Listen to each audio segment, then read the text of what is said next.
Folks, Black Star Network is here. Hold no punches! I'm real revolutionary right now. Black power. Support this man, Black Media. He makes sure that our stories are told. Thank you for being the voice of Black America, Roland. Stay black. I love y'all. All momentum we have now, we have to keep this going. The video looks phenomenal. See, this difference between Black Star Network and Black-owned media and something like CNN. You can't be Black-owned media and be scared. It's time to be smart. Bring your eyeballs home. You dig?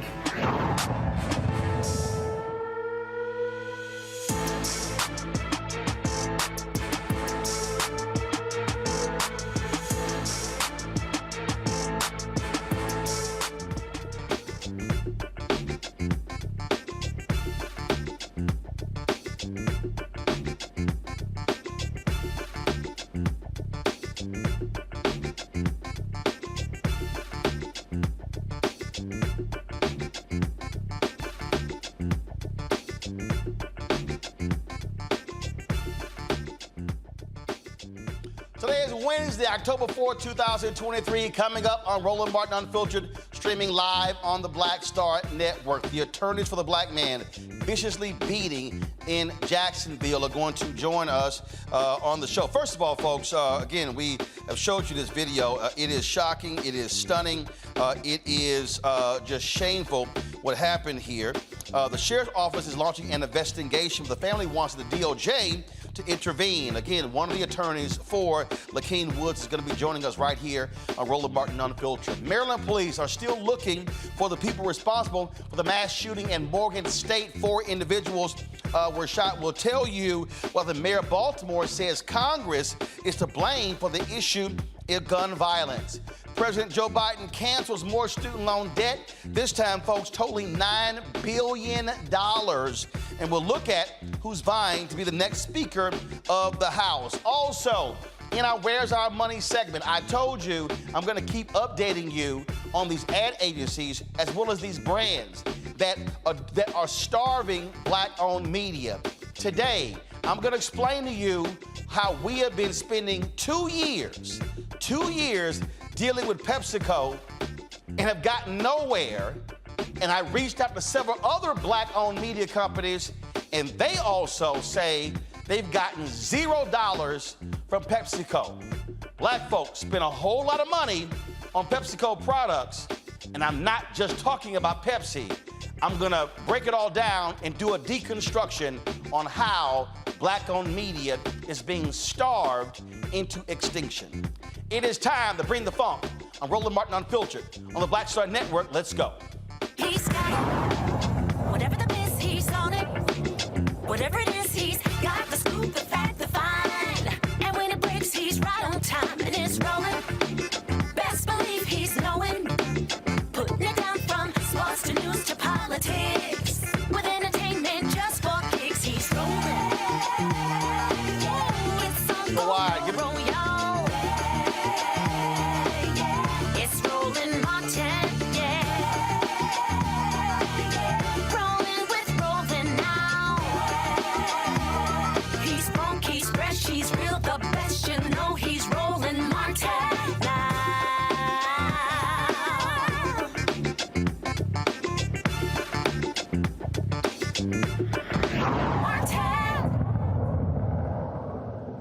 Folks in Jacksonville continue to demand answers regarding a black man, Lakeem Woods, severely beaten by police when he was arrested. This is what Woods looked like when he was booked into jail after the traffic stop. Now, Jacksonville Sheriff T.K. Waters, an African-American, says this video shared on social media misrepresented the facts surrounding the arrest of a suspect that went viral over the weekend. He also says it was altered. Waters says the body cam video shows exactly what happened and the use of force was justified in the arrest of Lakeem Woods. Now, according to his attorneys, Lakeem has a ruptured kidney and is suffering from migraine headaches due to this incident. Joining us now, one of the attorneys, Harry Daniels. Harry, glad to have you on the show. What do you make of the sheriff saying that this was all the actions of these cops were justified in arresting your client? Roland, how you doing? First of all, that's preposterous. And he's talking about a video being altered, initial video that somebody placed and put out on social media. That I guess they cut the video and made it appear that one of the deputies kicked Lakeem in the face. That didn't happen. We released a full video of the bystanders that show the assault on Lakeem, to including him being slammed in the ground once he was handcuffed. Let me tell you this: Lakeem was tased.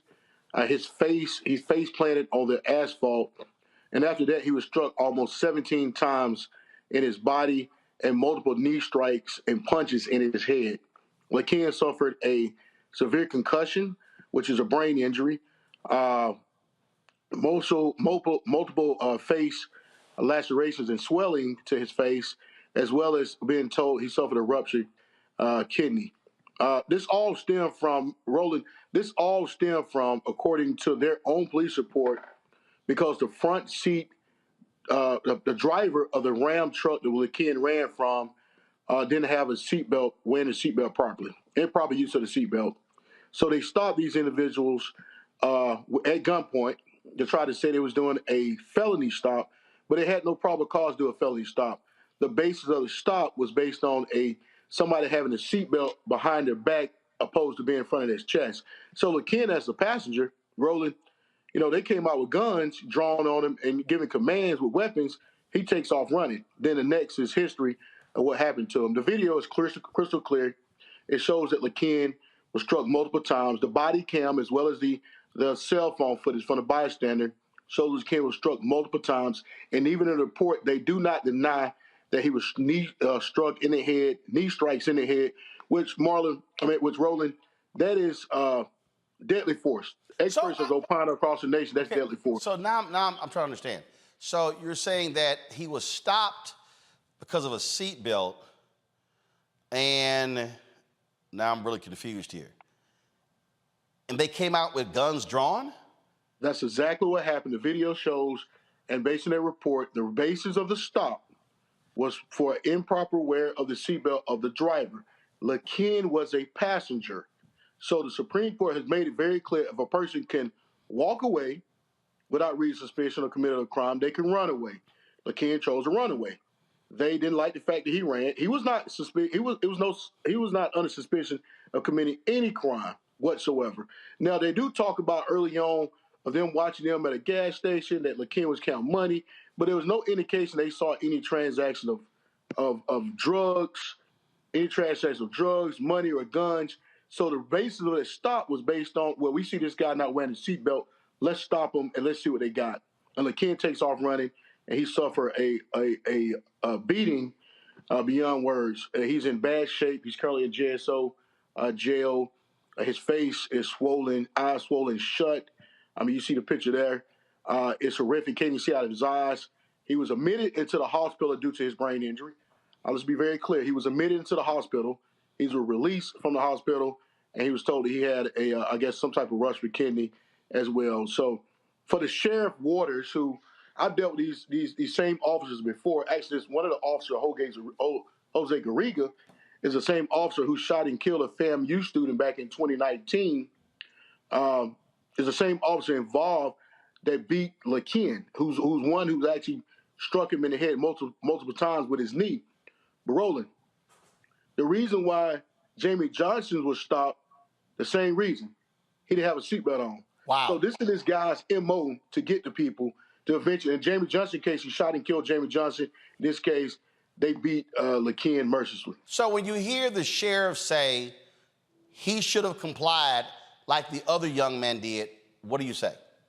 Well, you know what I tell people this all the time. They say, well, you should comply. Just because police give you an order, and you can make the determination, you can make the decision whether you're going to follow the order. Order has to be lawful, okay? Just because they stop some person doesn't mean you have to stop, especially if you're not suspected of committing any crime or reach suspicion or probable cause of committing any crime. Like I told you before, he can walk away, he can run away. He exercises his right to walk away or run away from the scene. They're not constitutionally right or duty bound to go after him because he's not suspected of committing a crime. So therefore, this is not just, let me be very clear, Roland, this is not just excessive force on LaKen Woods. This is unlawful force because they had no right to stop and seize him in the first place. As you can see this video, this is for a seatbelt violation. These black men are held at gunpoint, and all they got right now is a seatbelt violation. Nothing more, nothing less. And LaKen, the seatbelt violation was based on the driver, not the passenger. But the passenger is bound. The passenger is not bound to stay there because you stopped the car. He's not one being cited for operating a vehicle in the state of Florida, violating the law as an improper wear of the seatbelt. But nevertheless, when he takes off running, they go after him, and you see what happened to him next. All right, Harry Daniels, certainly keep us abreast of what happens next in this case. Thanks a lot. Appreciate it, Roland. Take care. Folks, my panel, Robert Patillo, he is the host of People, Passion, Politics, News Talk, 1380 WAOK out of Atlanta. Rebecca Carruthers, Vice President, Fair Election Center out of D.C. A. Scott Bolden, attorney based in D.C. As well. Glad to have all three of you here. See, here's the thing that consistently happens over and over and over again. I swear, Scott, every time we do one of these stories, we start off with, it was a basic traffic stop. Right. Why are the police even stopping people for traffic stops with their guns drawn? If you pull that video, the criminal defense lawyer, civil rights lawyer that you just had on is absolutely right. One, he was not accused of a crime. He was the passenger. He even had his seatbelt on properly. That's the first thing. He gets out and runs and walks away. Why are you chasing him? Why are you have your guns on him? He has not committed a crime. He's not He's not under any suspicion whatsoever.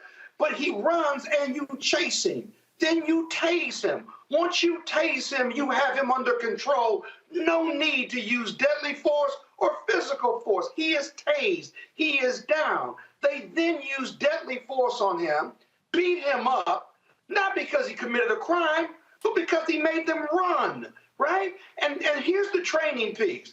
Most police officers, I'm sorry to paint it with a broad brush, don't understand these laws and rules and the constitutional rights. If the passenger gets out and walks and runs away, the Supreme Court has said, unless he's under reasonable suspicion for committing a crime, or you see a crime being committed, or there's a threat to the officer, you cannot do that. You cannot chase him and hold him because that passenger hasn't committed a crime. I'll tell you, Roland, real quick, this happened to me about 10 years ago. I was a passenger in a car. I got out of the car. They were giving the driver a ticket. I got out to get in my own car that was right next door, and the police stopped me and wouldn't let me leave. I said, you're giving him a traffic ticket. My driver, my car is right here. Why can't I leave? I'm not threatening you, and I haven't committed a crime. Do you know they put me in handcuffs? This was in D.C. They put me in handcuffs and threatened to arrest me for disorderly conduct until I told them to call their supervising officer, the sergeant, to authorize the arrest.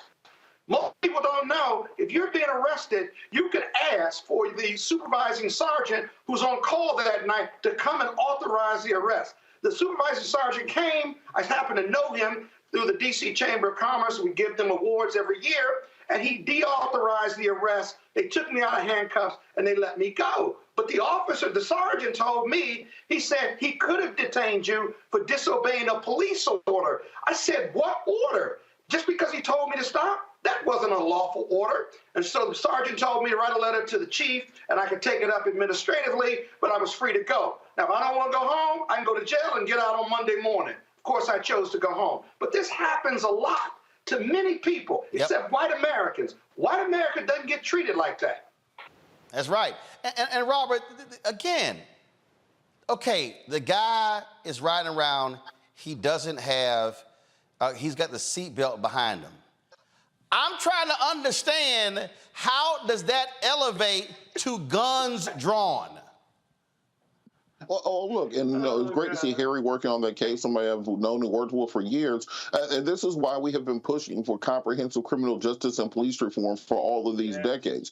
Black men have not been making these stories up. This is the reality for many of us in this country. And when you look at the situation that that took place, this is the reason that we have so many municipalities nationwide that are instructing officers to not chase people, to limit the number of traffic stops. They're not prosecuting minor violations because of the nature of their escalation. This is beyond training, to Scott's point. These officers know exactly what the law is and what they're allowed to do and what they aren't allowed to do. It's about recruiting the wrong people onto forces. This is about not having about not piercing qualified immunity, where people take a personal responsibility for their actions while under the color of law. And until we are able to push these things through, these things will continue happening piecemeal, and police departments are willing to make the gamble that they can get away with this enough times until one of these suits comes through that starts to bankrupt the jurisdiction, that it's still worth it to continue employing these officers to enlist these types of tactics.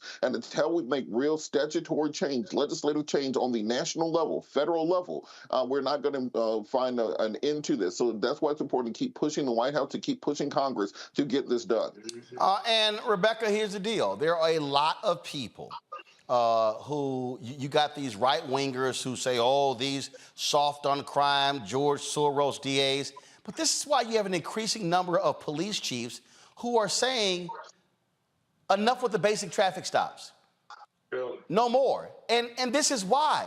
I mean, if you're trying to stop violent crime and all you're seeing are somebody and they ain't got a seatbelt on, actually, how hard is it to pull them over and say, sir, you know the law states that you're supposed to be wearing your seatbelt?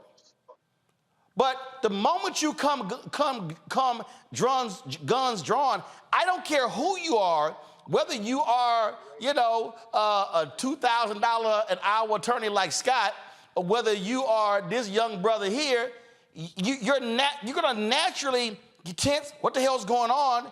And it's fight or flight. That's what happens. I have a couple of responses to this. The first thing is, Tim Scott, where are you at? Each time something like this happens, where someone is getting brutally beaten or even sexually assaulted or, God forbid, killed in police custody, I want to hear from Tim Scott. I want to hear how he continues to justify what he did with the George Floyd bill negotiations. The second thing is Chuck Schumer.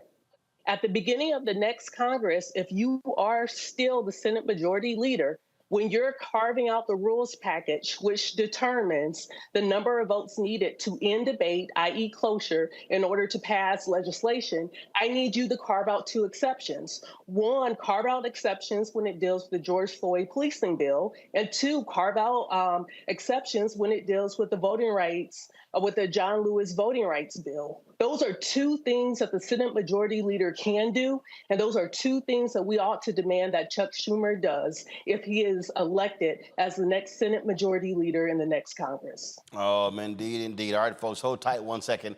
When we come back, we're going to talk about this mass shooting that took place last night on the campus of Morgan State University in Baltimore. Folks, you're watching Roland Martin Unfiltered on the Black Star Network. Be sure to support us in what we do. First and foremost, if you're watching on YouTube, hit that like button. That impacts the algorithm and this video being shared to other folks by YouTube. So please do that right now. Our goal is to get 2,000 likes every time this show airs. Also, folks, support us as well, our Bring the Funk fan club. I dropped by the post office today, the old mailbox full of checks and money orders. A lot of y'all who don't want to use the digital currency, not a problem. Send your check and money order, P.O. Box 57196, Washington, D.C. 20037-0196. Cash App, $RM Unfiltered. PayPal, R Martin Unfiltered. Venmo is RM Unfiltered. Zelle, Roland at RolandSMartin.com. Roland at RolandMartinUnfiltered.com.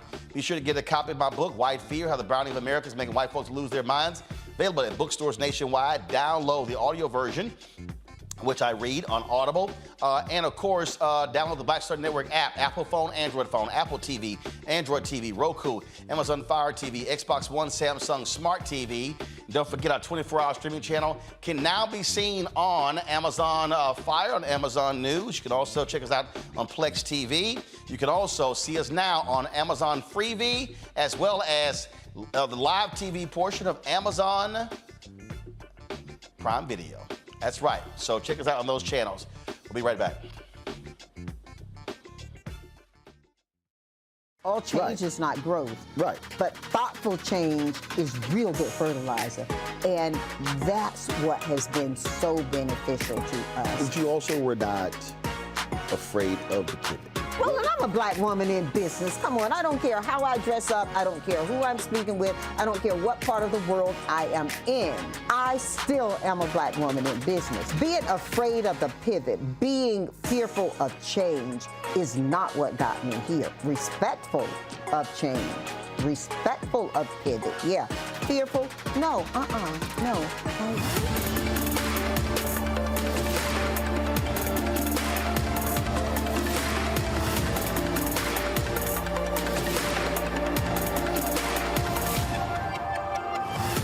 Next on the Black Table with me, Greg Carr. An hour of living history with Dr. Richard Mariba Kelsey, thinker, builder, author, and one of the most important and impactful elders in the African American community. He reflects on his full and rich life and shares his incomparable wisdom about our past, present, and future. African genius is saying that my uncle was a genius, my brother was a genius, my neighbor was a genius. I think we ought to drill that in ourselves and move ahead rather than believing that I got it. That's next on the Black Table, here on the Black Star Network.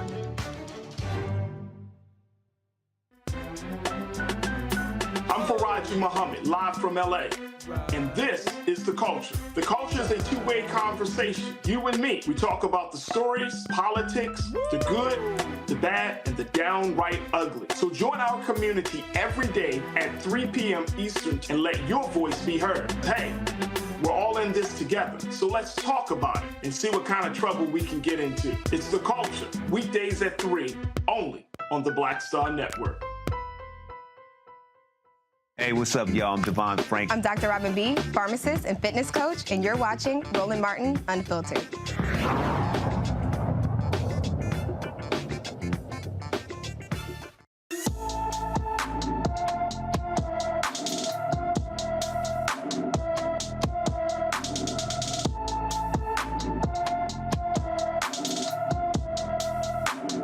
Naira Jade Mitchell has been missing from her Boston home since September 20th.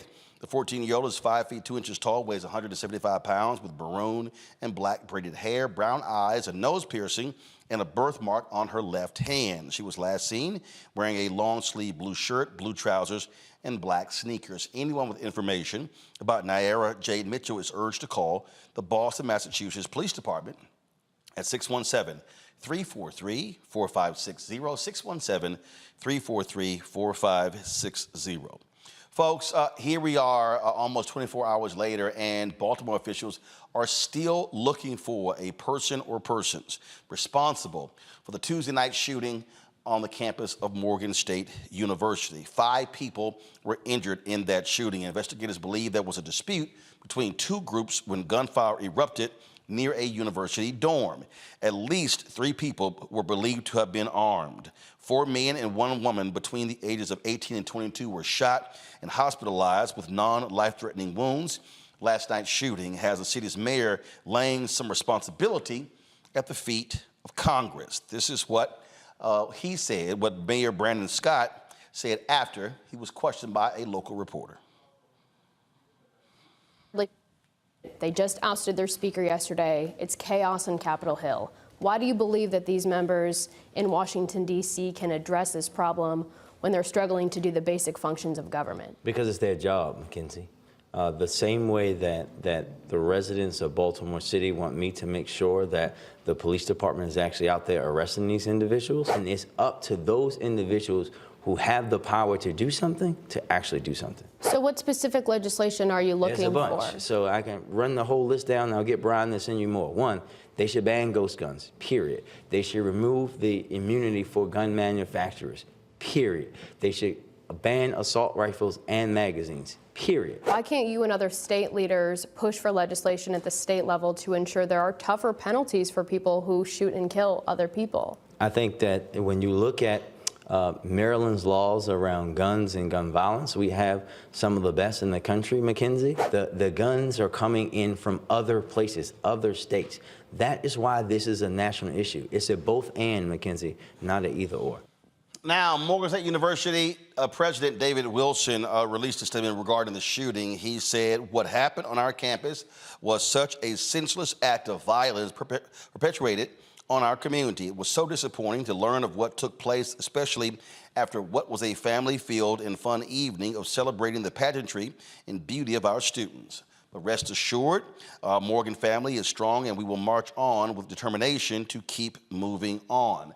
Homecoming is happening this weekend, and I must say, Rebecca, when these things happen, when these shootings happen, and we've seen them happen on other HBCU campuses, on PWI campuses, this is this unfortunate reality of senseless gun violence in this country.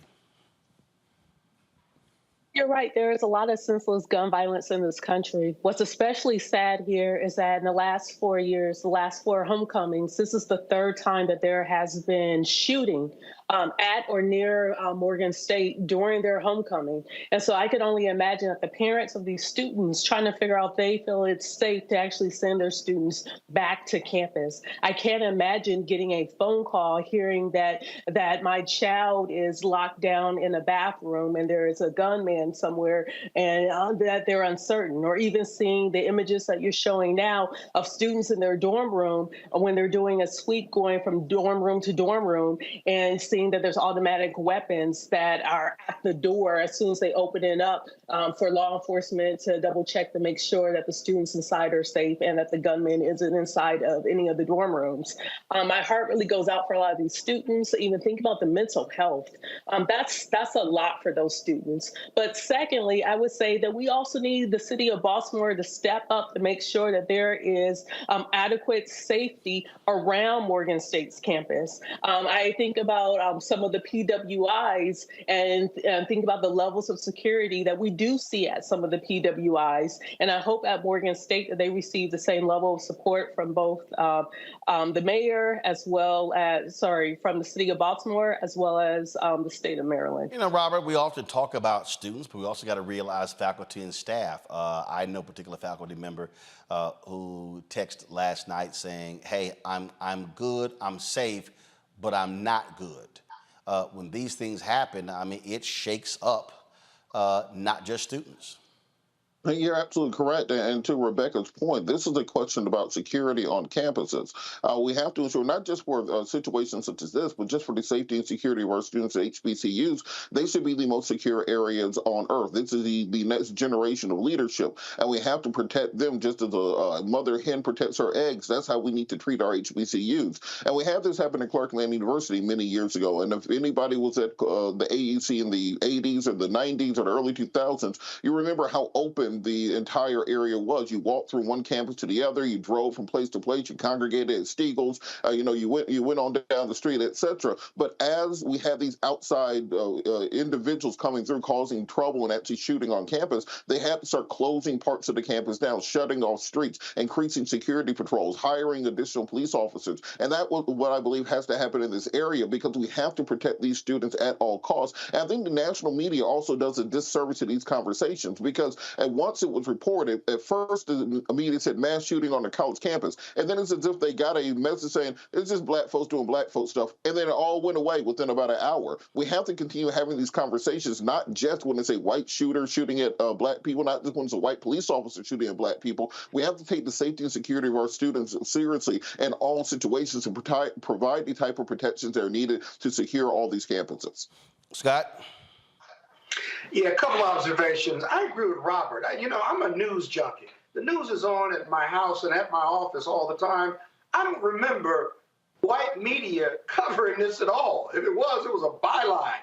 They didn't show the helicopters circling. They didn't show the police ushering. Well, I know Fox News took it live last night. Some of the other networks are still talking about Donald Trump. But yeah, go ahead. Yeah, but I mean, it just wasn't the same level. They didn't cover it for 4 to 6 hours. I know there was a lot going on yesterday. But again, this whole issue of gun control and what we're going to do about guns. We are so numb to mass shootings now. Think about this. I always thought, Roland, that once small white children, white students, and white people start getting shot by mass murderers or these mass shootings, that white conservatives on the Hill would cut a deal with the NRA and do something about gun control, something that would stop the killing. We have exchanged tolerance for mass shootings, black people or white people, in exchange for our love of the NRA. Think about that. We have tolerated mass killings and accepted them as a byproduct of our protection of our Second Amendment right and protection and our allegiance to the NRA. Something is really, really wrong with this country, and really, really wrong with those who do that deal. Well, it's a deadly deal, and it just keeps going on over and over again. Bottom line is, with those kids at Sandy Hook, when they were murdered and they did nothing, they were very clear how they're gonna respond. All right, folks, hold on 1 second.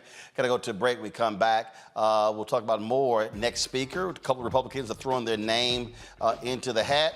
One of them said he's David Duke without the baggage. The other one is a man who was a former wrestling coach at Ohio State who did nothing when men were being sexually assaulted. Way to go, Republicans. We'll also talk about our Where's Our Money segment. We also talk about, again, the companies, these brands, and these ad agencies that are giving short shrift to black-owned media. And so I told you I'm going to spend the time educating you and walking you through the reality of a lot of these companies. We're going to talk about a company that's worth $230 billion. That's their market cap. Pepsico. I'm going to show you all the products that they sell that black folks buy, but ask the question, why are they not spending a fair share with black-owned media? I'm going to deconstruct that right here on Roland Martin Unfiltered on the Black Star Network.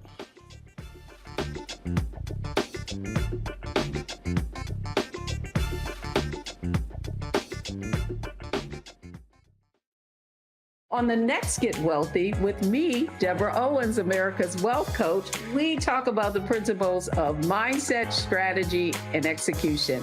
This week, we're adding a fourth, faith. You're going to hear from a mother and daughter duo who are helping thousands of black women build wealth, all through their faith. You are more than you can ever imagine. Not just obtaining things to show that, but seeing yourself. Making your faith work for you. That's right here on Get Wealthy, only on Black Star Network.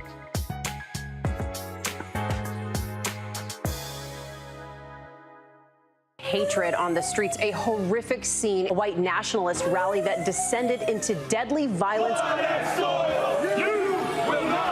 White people are losing their damn minds. As an angry pro-Trump mob storms the U.S. Capitol, we've seen We're about to see the rise of what I call white minority resistance. We have seen white folks in this country who simply cannot tolerate black folks voting. I think what we're seeing is the inevitable result of violent denial. This is part of American history. Every time that people of color have made progress, whether real or symbolic, there has been what Carol Anderson at Emory University calls white rage as a backdrop. last This year. is the rise of the Proud Boys and the Boogaloo Boys. America, there's going to be more of this. Here's all the Proud Boys, guys. This country is getting increasingly racist in its behaviors and its attitudes because of the fear of white people. The fear that they're taking our jobs, they're taking our resources, they're taking our women. This is white fear.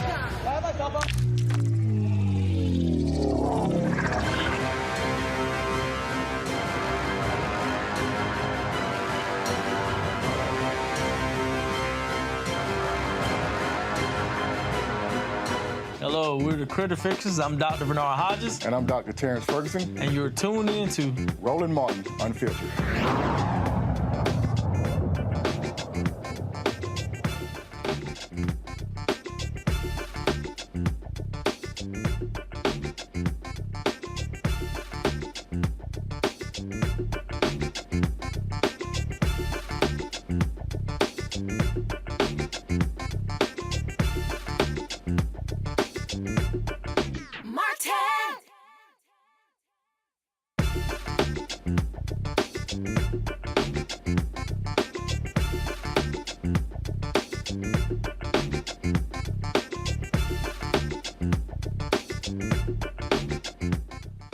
Folks, the man accused of Tupac Shakur's murder had his first appearance in court today. This took place, of course, in Vegas. Dwayne Keith D. Davis, his arraignment hearing was cut short after he asked Las Vegas, Nevada District Judge Tierra Jones to postpone while he retains counsel. The 60-year-old was arrested Friday for allegedly masterminding the 1996 shooting death of Tupac on the Las Vegas Strip. The judge rescheduled Davis's arraignment for October 19th. I must say, Robert, that's a long time. When the police did when they searched his home, they were looking for evidence and they claimed they uncovered it. We're talking about something that was almost 30 years ago. Yeah, it's very interesting the amount of time that seemed to be needed to prepare for this case, because after having 30-something years to put this together, you'd think that all the ducks would be in the row, and then the minute that they arrest a suspect, they'd be able to proceed very quickly in this case. I think it's going to be very difficult. I've worked on cold cases of this nature previously. This would be considered, and witnesses change, witnesses die, people move, evidence is destroyed. Videos aren't as crisp in 1996 as they are in 2023. It's going to be a very difficult case to prosecute, and I think that we're going to have to just hold on and kind of wait with bated breath, understanding this is going to be a process. It's going to take a while to get through. It is proof, however, that our justice system, there is no statute of limitations for murder. And if you are involved in something, a criminal activity of this nature, maybe you shouldn't go on a bunch of documentaries and podcasts to talk about it. Just seems like it might be a bad idea. Some things you take to the grave with you. This might be one of them. Scott, that's one of the things. He has been quite vocal, writing a book and others talking about how he was actually in the car when the shooting took place. Dumbass. Just a big dumbass. Scott, did he check with his lawyers? Say what? I said it the nice way, Scott. Yeah, it's a dumbass.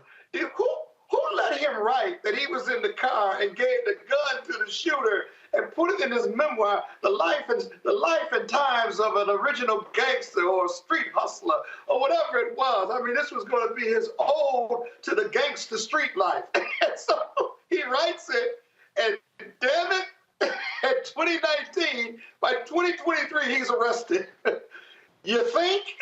I mean, he got lawyers. His current lawyer had been with him for 20 years. You think he would have ran this book by his current lawyer and said, okay, you got co-conspiracy here. You have murder charge here because you were accessory to it and you helped him do it. You were the mastermind behind it. Let's put that in a book and publish it and just take our chances, right? Because you're an OG now and nothing's going to happen to you.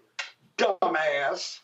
Hey, you can always depend on folk running their mouths, Rebecca. That make no sense. Look, Vlad TV got another one. I mean, he's been on Vlad TV numerous times talking about this. Quite frankly, I don't know why it took the Las Vegas Police Department so long to actually go and arrest him and continue on with the investigation. He's been talking and blabbing out of hand like for the last 4 years. So yes, the murder happened 27 years ago, but when you have someone who's making a statement against self-interest and admitting their part in a high-profile murder, I guess shouldn't take 4 years to piece it together, but here we are. I am curious about the timing. Indeed, indeed. All right, folks, let's talk about something that President Joe Biden promised when he was running for president. And the White House says he has delivered. Today, they announced the cancellation of another $9 billion in student loan debt. This is canceling the debt for 125,000 more student loan borrowers. And, of course, President Biden explained that this is not a new program. They're simply correcting some errors in what he called the broken student loan system. We fixed what's called the income-driven payment repayment program. And here's how that works. If you have an undergraduate loan, after 20 years of straight paying, not missing paying the debt on a monthly basis, whatever is left of your loan is forgiven after 20 years. But because of administrative failures, some people who did pay their loans for 20 years or more did not get the debt relief they'd earned. We fixed that and made sure borrowers got credit for every single payment they made. As a result of these changes, today I'm announcing my administration has approved an additional $9 billion in relief for 125,000 borrowers in just the past few weeks under that program. With the latest debt cancellation in total, my administration has canceled $127 billion in student debts for nearly 3.6 million Americans. This kind of relief is life-changing for individuals and their families, but it's good for our economy as a whole as well. By freeing millions of Americans from the crushing burden of student debt, it means they can go and get their lives in order. They can think about buying a house. They can start a business. They can be starting a family. This matters. It matters with their daily lives. This latest progress builds on other steps we've taken. We made the largest increase in Pell Grants in over a decade, helping students and families making less than $60,000 a year get to college. We made additional improvements in the income-driven repayment program. Before I took office, student borrowers would pay no more than 10% of their discretionary income on a monthly basis if they wanted to do it that way. But under my administration's plan, which is called SAVE Plan, we reduced that to 5% for undergraduate borrowers. That's now the most generous repayment program ever. Under this plan, no one with an undergraduate loan today or in the future, whether at a community college or a four-year college, will have to pay more than 5% of their discretionary income to repay these loans. That's income after you pay for necessities like housing, food, and other necessities. You can sign up for the SAVE plan at studentaid.gov/save. All right, folks, this new discharge takes it up to $127 billion in cancellation for nearly 3.6 million borrowers during the Biden presidency. Scott, first I'll start with you. When you hear people say Biden hasn't canceled student loan debt, hello? Now, of course, he tried to cancel all student loan debt. The Supreme Court said he could not. I don't see how somebody could act like $127 billion for 3.6 million people is no big deal. And it's going to take heat from the conservative right on it. This is going to invite lawsuits because he did it by executive order or through the Department of Education. But he's doing it as he's chopping it up one, and he's doing it to correct a faulty system, hoping that he'll survive the court challenges, which I think he's got a better shot at it. The other criticism he's going to take is what impact does this have on a shaky economy, whereby people don't believe that they're concerned about a recession, they're concerned about putting food on the table, and gas prices are up, and inflation, and all these other things. He's got to be prepared to respond to that, but he's keeping his campaign promise. And I'll be honest with you, he needs to lead in his communications. I know he's going to be talking about abortion, and he's going to be talking about Bidenomics, and he's going to be talking about democracy, but he needs to remind his constituency that he's kept this promise. He made this promise. He kept this promise.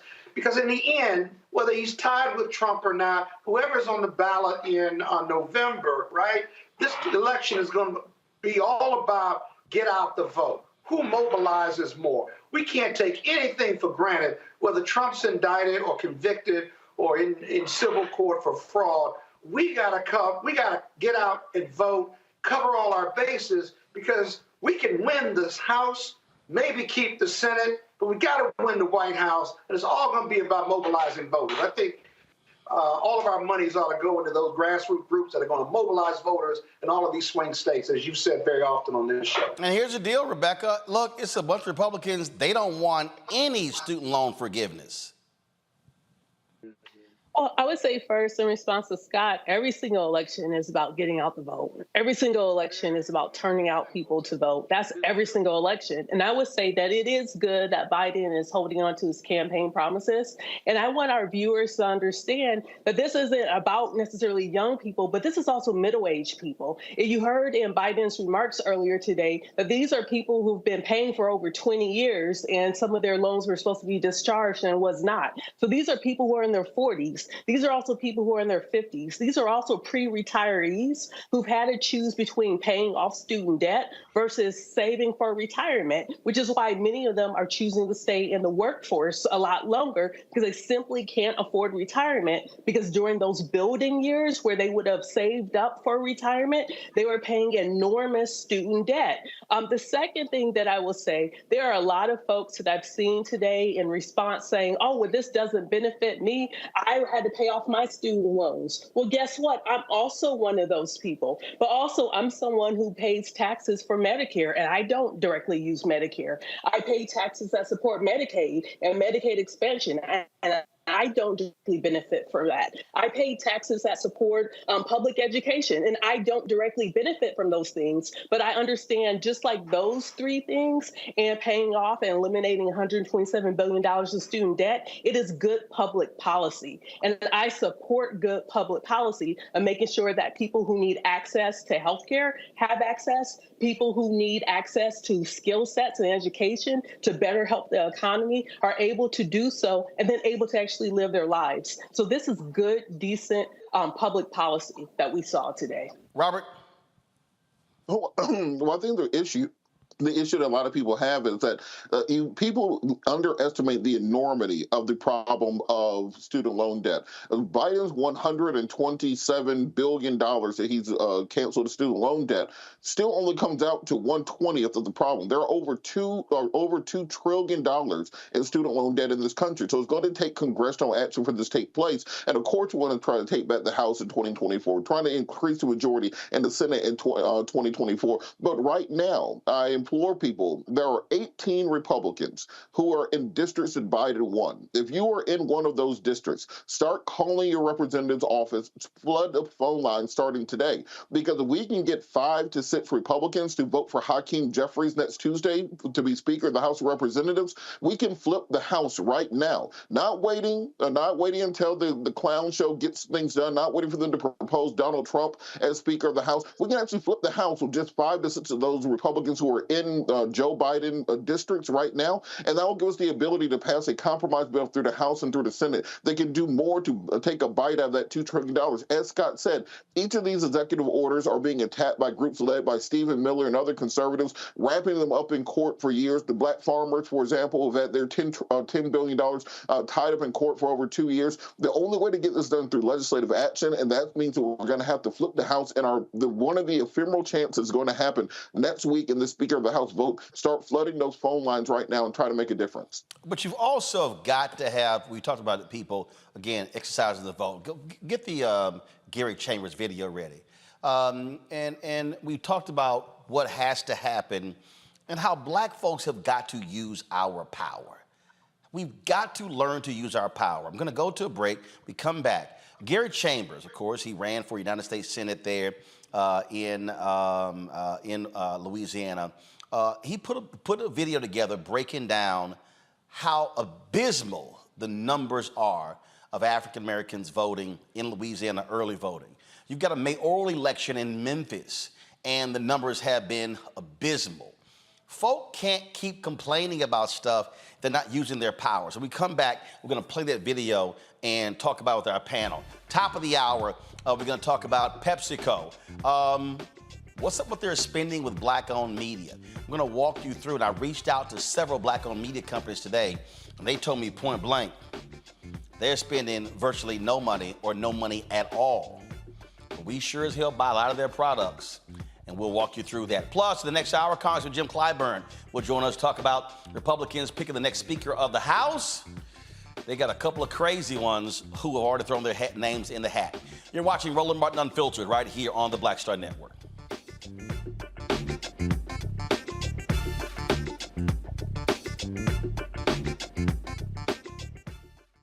Coming up next on The Frequency, right here on the Black Star Network, Shanita Hubbard.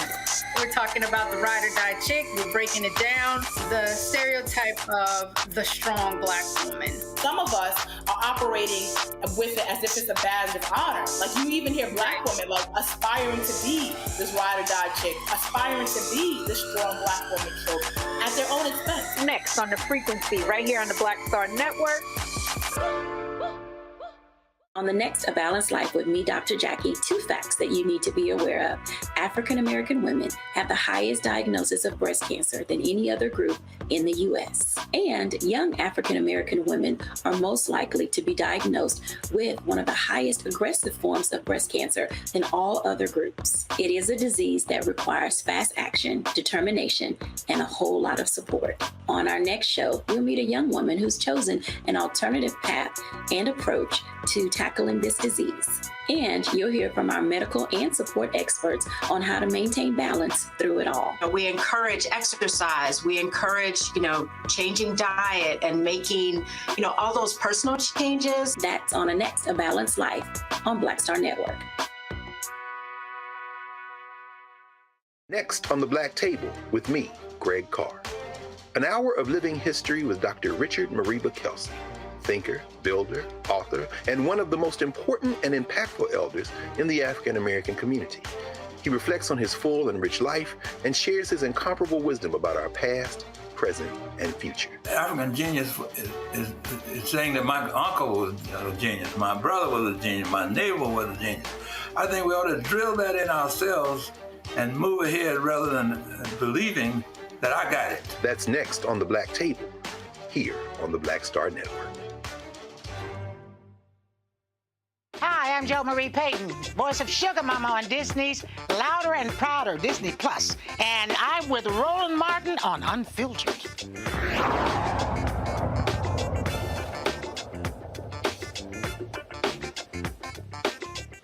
All right, folks, welcome back to Roland Martin Unfiltered. Our friend Gary Chambers out of Baton Rouge is an activist.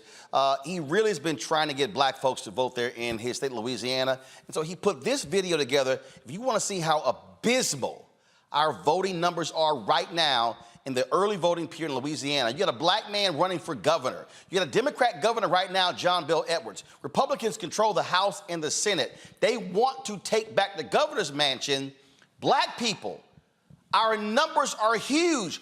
What are we doing in Louisiana? Watch this. Let me give you the black voter turnout for the first day of early voting in Louisiana for our governor's race. Of 900,000 black people in our state, 21,000 went to vote on the first day of early voting, less than 100,000. 7,000 black men, 14,000 black women went to vote. Age breakdown. 18 to 20, 90 black people ages 18 to 20 went to vote. 1,011 between the ages of 21 and 34, ages of 35 and 44, my age group, 1,213 people went to vote. 45 to 54, 1,968, 55 to 64, 3,473, and 65 and up, 13,940. Black people showed up to vote. The majority of the people who showed up to vote were over the age of 65. And you wonder why your politicians are old. Put this on TikTok, okay? Young black people in the state of Louisiana, ages of 18 to 20, only 90 of them went to vote. We make up 34% of the state. We're the second blackest state in America. If you want to be like Georgia, you got to vote like Georgia, Louisiana. If you want to end up with a metropolis like Atlanta, you got to show up and give your voice to the things that matter. Are you just going to sit home and let Jeff Landry take over? Let me show you Jeff. Jeff Landry, that name right there, as the Attorney General in his official capacity on September the 28th in the year of our Lord, okay, 2023, filed a motion that was granted by the Fifth Circuit Court of Appeals here in Louisiana to stop a hearing that was going to happen on October the 3rd to give a majority-minority district consideration by a judge here because the Supreme Court said that Louisiana is a state that is 34% black. We have six members of Congress.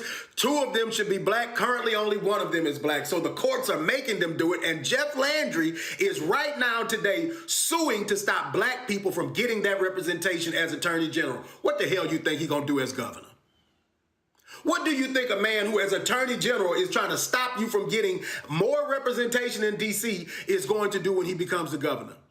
Do your part today, okay? Because Southern and Grambling put their homecomings on Election Day. October the 14th is Election Day. Early voting is going on right now. And the black leadership at Southern and Grambling let homecoming be on Election Day, October the 14th. So you already know that everybody gonna want to have their pots out and boiling and cooking and barbecuing at the football game and at the parade instead of going vote because we put it there.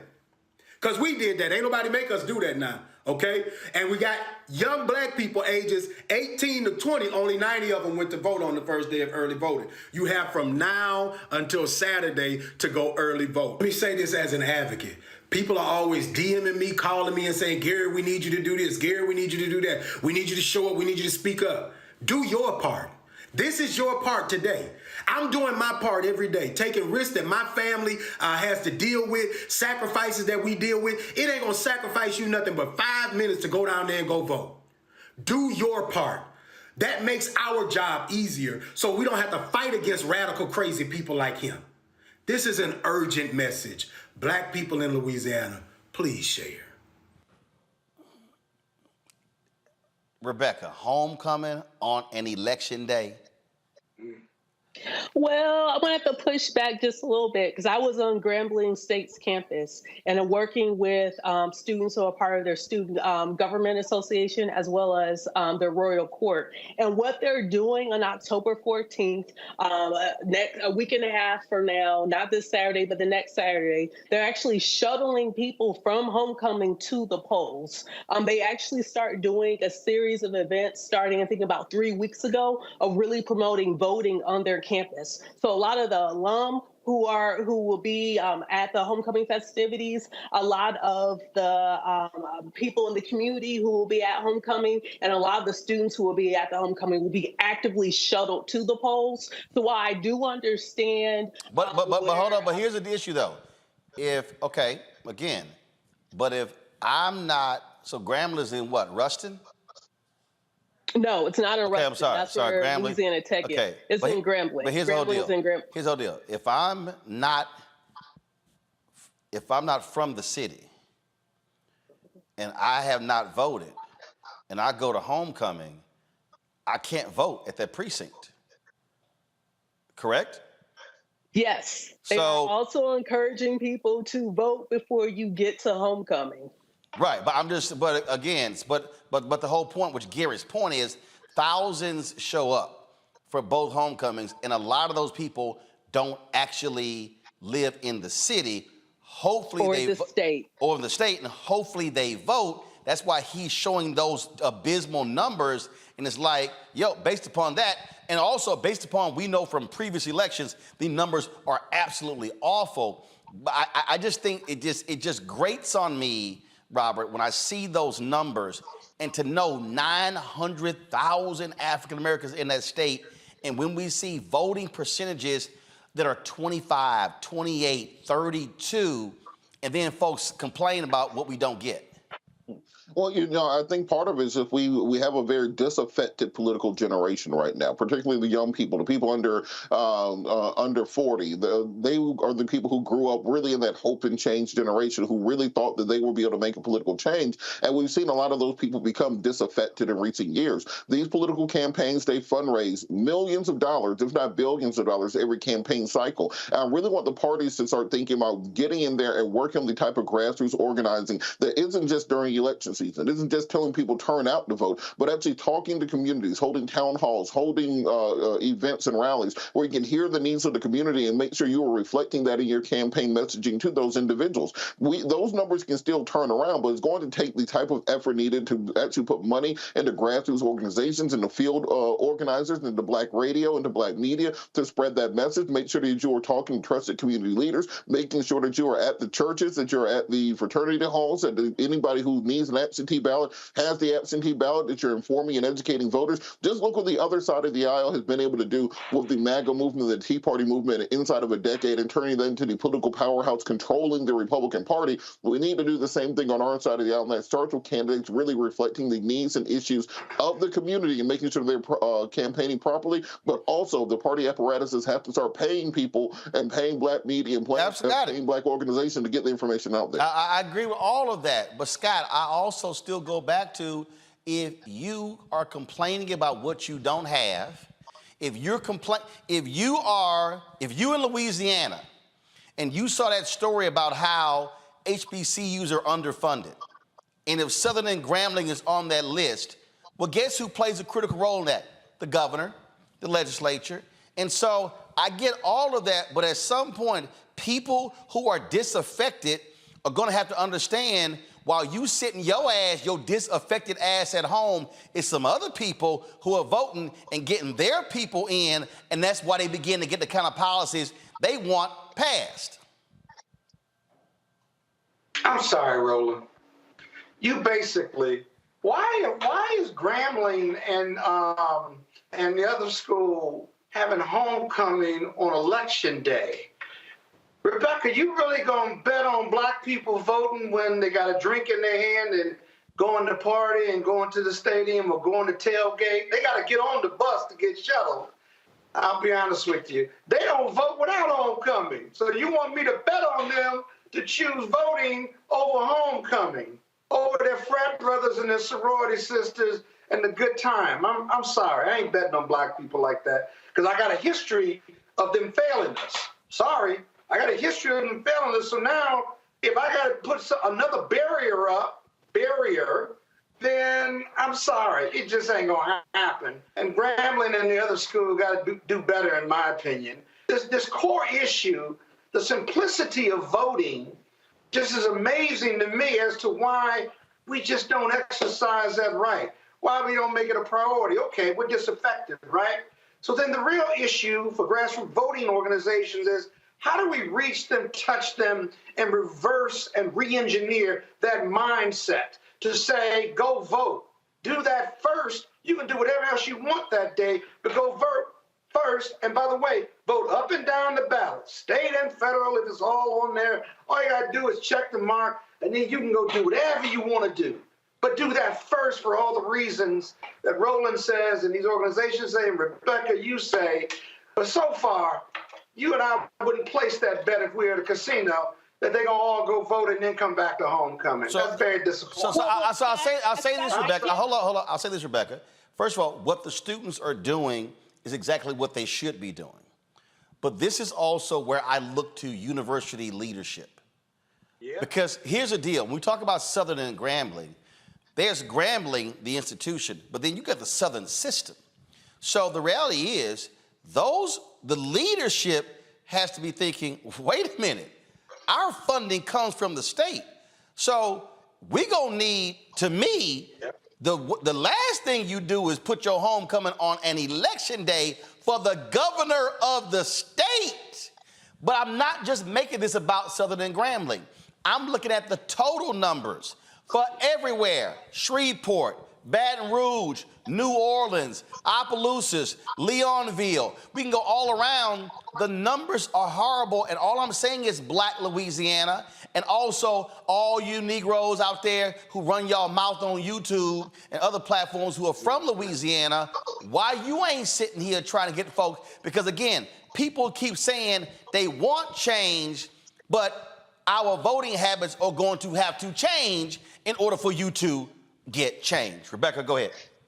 So this is what I'll say. First, I'll address with Grambling, and then I'll address the greater point that you're making. So first, Fair Election Center's Campus Vote Project, we work hand in hand with Grambling, with doing our HBCU initiative, with increasing voting of HBC students. So one of the things that we've helped launch is this concept called Vote Coming, of bringing our votes back home. So we're helping HBCU campuses link homecoming to voting, which is why we're calling it Vote Coming, because we're trying to show that civic engagement, the activities that you see during homecoming, you see fundraising for the community during homecoming, you see different community and outreach, you see volunteering. There's a lot of different things that you see at homecoming, and it's not just the parties, but yes, it's the parties too, but it's also partying with a purpose. And so we're connecting that community engagement, that civic engagement to voting, so they understand, like, hey, there's a history and legacy with our HBCUs when it comes to voting,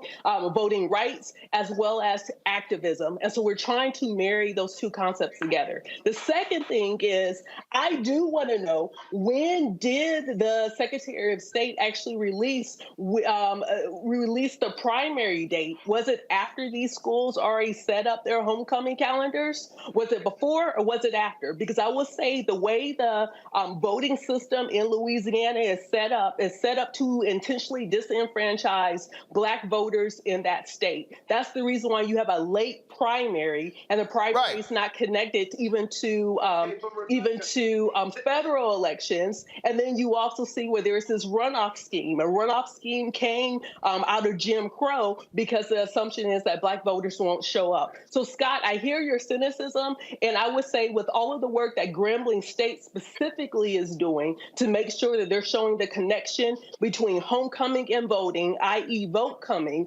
as far as they've been for weeks letting folks know that this election is happening. And this isn't just going to students on campus or people in town, but also to folks who are part of the Graham fam. So I hear what you're saying. I do think that there has to be constant improvement. But I do see where we have our HBCUs are trying to figure out, how do we activate our HBCU communities? Well, here's the deal. Rebecca, Go ahead. Listen to my point here. Real quick, is I agree with everything you're saying. I like the whole link voting to homecoming, but you defeat yourself by holding homecoming on the day of when they need the votes. Whichever one came first, Southern and Grambling can just move that date. I'm sorry, because then you take them to the polls on that day, and you go to homecoming a week later or a week earlier. That's my best thought. I hear you. I don't disagree with your goal. It isn't that simple, because when you set up homecoming, you're also coordinating across some of the other HBCUs. You're also coordinating. Okay, hold up. Giving me excuses. Hold up. First of all, wait. This is real simple. If you typically, first of all, if you look at the history of elections, if they're going to be held on the second Saturday in October, okay, you can look at that. Then guess what? You put homecoming in September. That way you don't clash with it. I'm just saying that's an easy fix. But the bottom line is, but here's the deal. Bottom line is, it's already set. Black Louisiana. Don't wait for that day. Early voting is happening right now. Go vote now. Good point. Go vote now. Yeah.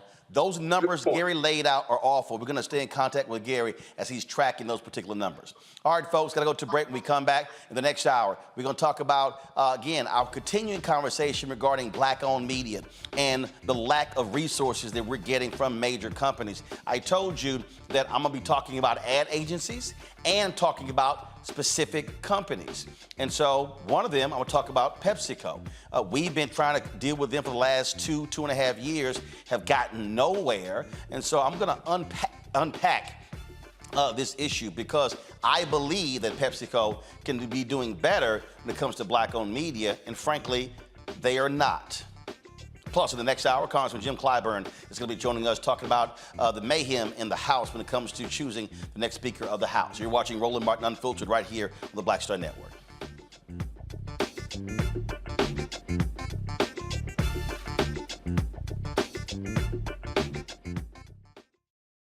When you talk about blackness and what happens in black culture, we're about covering these things that matter to us, speaking to our issues and concerns. This is a genuine people-powered movement. There's a lot of stuff that we're not getting. You get it, and you spread the word. We wish to plead our own cause. Too long have others spoken for us. We cannot tell our own story if we can't pay for it. This is about covering us. Invest in black-owned media. Your dollars matter. We don't have to keep asking them to cover our stuff. So please support us in what we do, folks. We want to hit 2,000 people, $50 this month, raise $100,000. We're behind $100,000, so we want to hit that. Y'all money makes this possible. Check some money orders. Go to P.O. Box 57196, Washington, D.C. 20037-0196. The Cash App is $RM Unfiltered. PayPal is R Martin Unfiltered. Venmo is RM Unfiltered. Zelle is Roland at RolandSMartin.com. All change is not growth. Right. But thoughtful change is real good fertilizer. And that's what has been so beneficial to us. But you also were not afraid of the pivot. Well, and I'm a black woman in business. Come on, I don't care how I dress up. I don't care who I'm speaking with. I don't care what part of the world I am in. I still am a black woman in business. Being afraid of the pivot, being fearful of change is not what got me here. Respectful of change. Respectful of pivot, yeah. Fearful? No, no.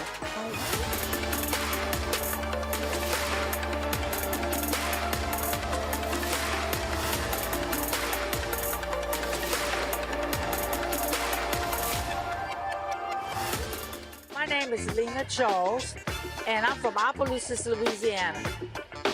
Yes, that is Zydeco capital of the world. My name is Margaret Chappelle. I'm from Dallas, Texas, representing the Urban Trivia Game. It's me, Sherry Shepard, and you know what you watch. Roland Martin on Unfiltered.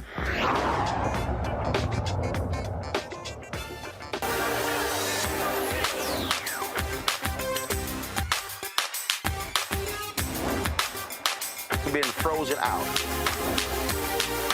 Facing an extinction level event. We don't fight this fight right now. You're not going to have black-owned media.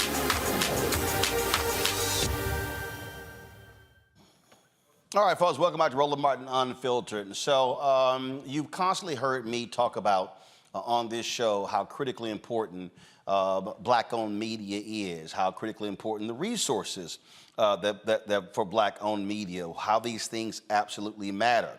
And one of the things that we've seen how some companies have stepped up when we in the Black-Owned Media Collective began to make these issues known in the wake of the death of George Floyd. And just so you can understand when I talk about how significant this is and how this has been going on for quite some time.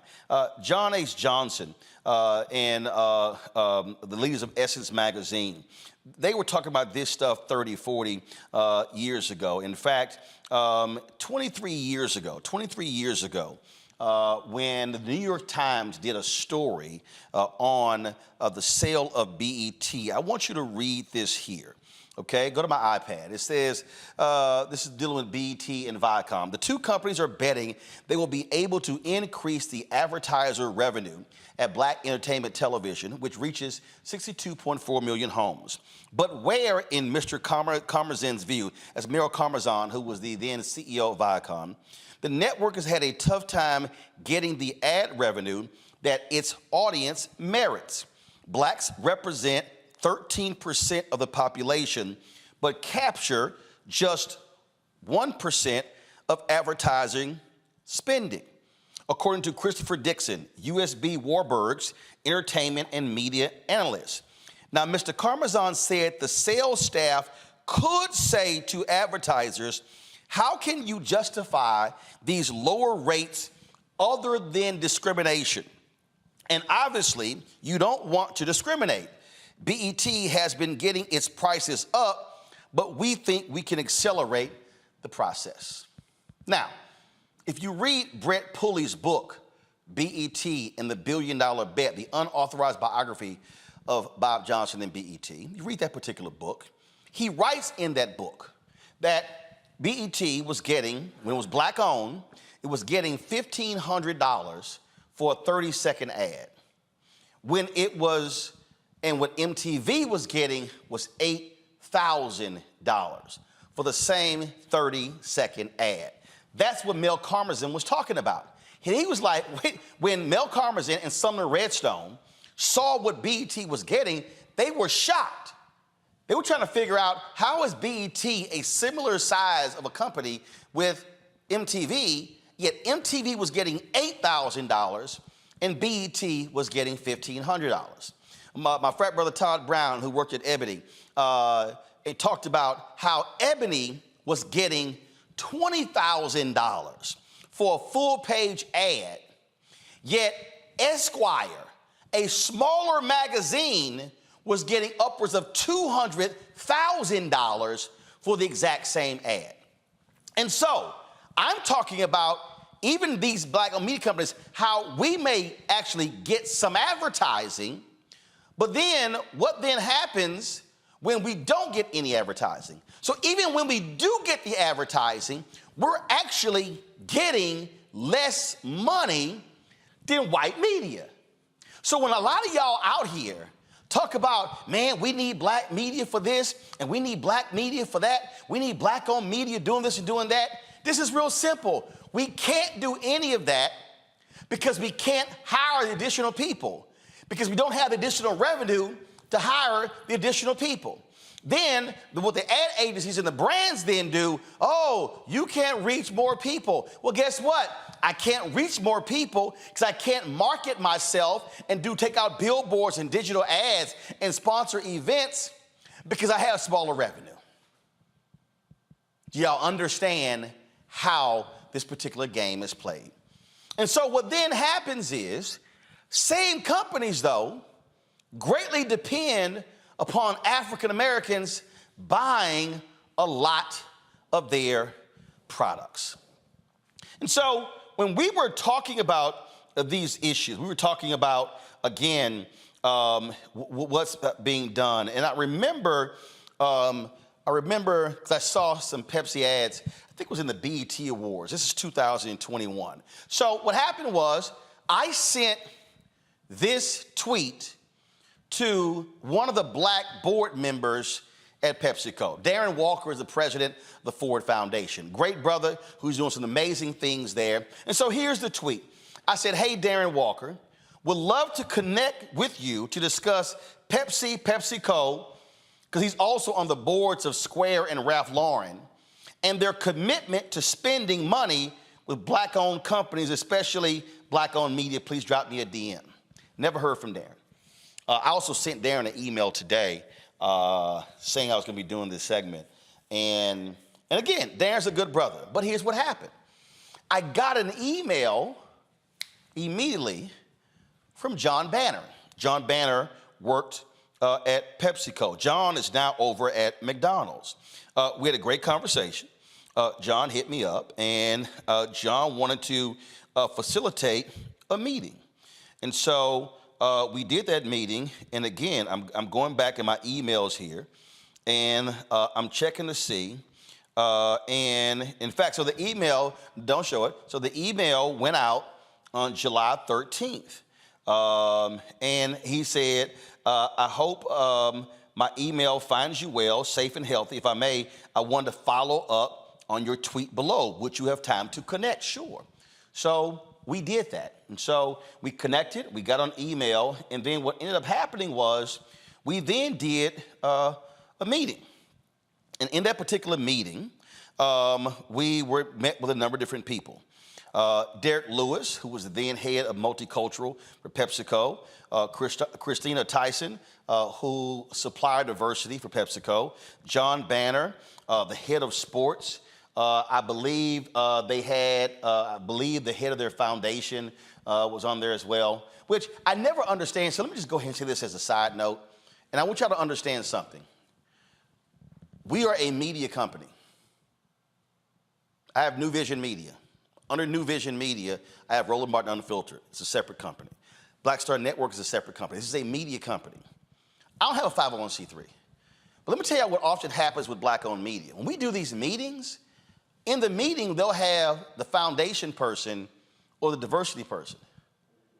When they meet with Disney and Comcast, the foundation person ain't there. The DEI person not there. Do you know who's there? The chief marketing officer. Do you know who's there? The chief investment officer of the ad agency that represents them. That's who in the meeting. But what happens is black-owned media, we are treated like we're just this different animal as opposed to treating us like a media company. So, okay, so we took the meeting. So we began to have conversations, and so we had this conversation. Again, it's a great conversation. And so as I look at my emails that went through, there were some meeting requests that went through as well. In fact, I remember as I'm scrolling through, I believe we had a meeting that was in October of that year, and it was with some different folks. And I remember John said, Roland, thanks so much for following up. Hope all is well. We would very much like to connect with you and your team to discuss our efforts to support the black community and specifically black-owned media. Susan will work to gather the correct members of the Pepsico team. Let us know who she should coordinate with. Many thanks and looking forward. So we did that. We, chatted with them, did all sort of things, and then we actually had the meeting. So then we had the meetings. Okay, so then all of a sudden, those things happen. Then nothing happens. So now understand Urban Edge Networks, Hardy Pelt, Todd Brown, they handle third-party sales for us. And so they began to work on an initiative because they began to acquire some rights of various games with HBCUs.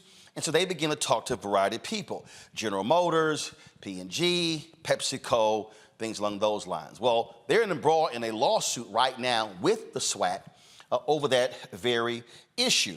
And in that particular lawsuit, I'm just going to pull it up here.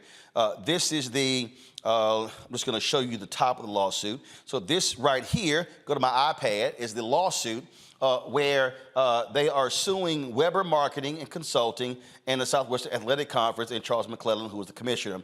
This is the Urban Edge Network. Now, in this particular lawsuit, they're suing them, claiming tortious interference because of some things that they allege the SWAC did and Weber Marketing did. But I just want you to see this here. Go to my iPad. It says right here, number 36 on page 12. Within the last year, UEN instituted an oral agreement with PepsiCo through direct communications and negotiations with Christina Tyson, Director, Supply Diversity, Global Procurement, located in Dallas, Texas. PepsiCo agreed to start advertising during HBCU games on UEN's streaming channel. Scott Finlow, Global CMO Food Service at PepsiCo, said the $50 million PepsiCo has put towards black-owned businesses over 5 years as a part of our company's larger commitment of over $400 million towards advancing racial equality within the company, industry, and communities we serve. Based on negotiations between the parties, UEN expected to be a significant part of PepsiCo's growth initiatives. Full stop. Come to me now. Now, you see here he says PepsiCo, the $50 million PepsiCo has put towards black-owned businesses over 5 years. Okay, y'all, $50 million over 5 years. That comes out to be $10 million a year. Now, I'm going to show you something here that's going to blow you away. I need you to understand, because see, some of y'all who are watching right now, y'all are going, oh my God, that's amazing. That's wonderful. Go to my iPad. This right here is the close of business today of PepsiCo's stock. PepsiCo closed at $168.91 for their stock. I want you to see something right here. It's called MKT cap. See what that MKT cap, folks? That's called market cap. That means that PepsiCo as a company, its market cap is $232.52 billion. Let me say that again. It's $232.52 billion. 10% of that represents 232 million. 10% of that represents $23 million. You keep going down, the numbers get smaller and smaller.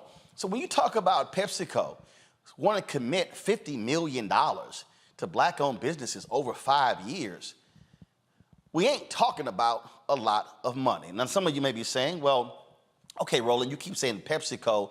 Well, what's all of PepsiCo? PepsiCo is not just Pepsi. Here are the products that are under PepsiCo. Please show it.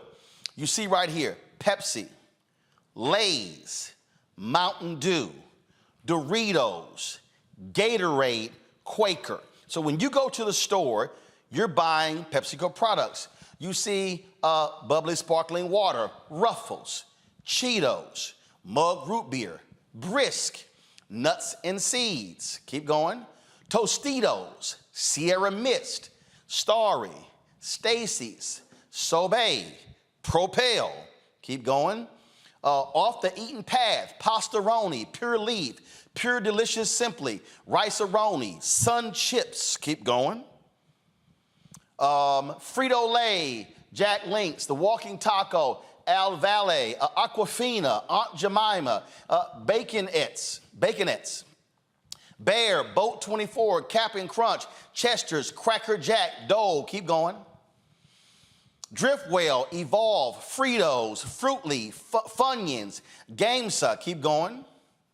Grandma's, those are the Grandma's cookies there. Health Warrior, Hilo Life, Life Water, Lipton, Luza, Manzanita Soul, Maui Style, Miss Vicky's, Mother's, Munchies, Munchos, Muscle Milk, NATO Chips, Near East, Ocean Spray, Popcorners, Red Rock Deli, Rockstar, Rolled Gold, Sabritas, Sabritones, Santitas, Neon Zebra. Hope I'm pronouncing those correctly. Let's see here. Nut Harvest, Smart Food, Spitz, Soul Boost, Tazo. They have a deal with Starbucks with some of their coffees, variety packs, Yat Chat. Is that it? Now, if I go through that, I'm thinking about those pretzels I bought, Gatorade I bought. I love the chili cheese Frito-Lay. I'm thinking of Funyuns. My family loves Funyuns. I eat oatmeal, quick oatmeal. So it's a ton of those products that I bought. It's a ton of those products that black people buy. So now you have to ask the question, all right, PepsiCo, are you spending fair share with African Americans? What's your spending on black-owned media? So earlier, I sent an email to several of the board members. I sent an email to some others as well, because I wanted to know that. And first of all, let me just show you here. So this here is the, I'm gonna show you first, leadership. So this is the leadership of PepsiCo right here. So you see their chairman and CEO. Go to my iPad. You see the other executives. You see Tina Bagalki, who is the Global Chief Diversity and Equity and Inclusion Officer. And then if I keep going here, and I keep going and keep going and keep going, and then finally, I get to, so hold up, I'm gonna find, what was the name here? Because that was a woman who was the CMO, Jane Walkerly. She's Executive Vice President, Chief Consumer and Marketing Officer. Then I get to the brother, Stephen Williams. He's the Chief Executive Officer, PepsiCo Foods. So of their executive leadership, there's only one African American. All these positions. Okay, I got that. So then I go over here. So then I want to show you their board members, because this is also important. We talk about leadership. We talk about members of the board of directors. These things matter as well, because when we talk about leaders, and so here you go. So you got the chairman of the board.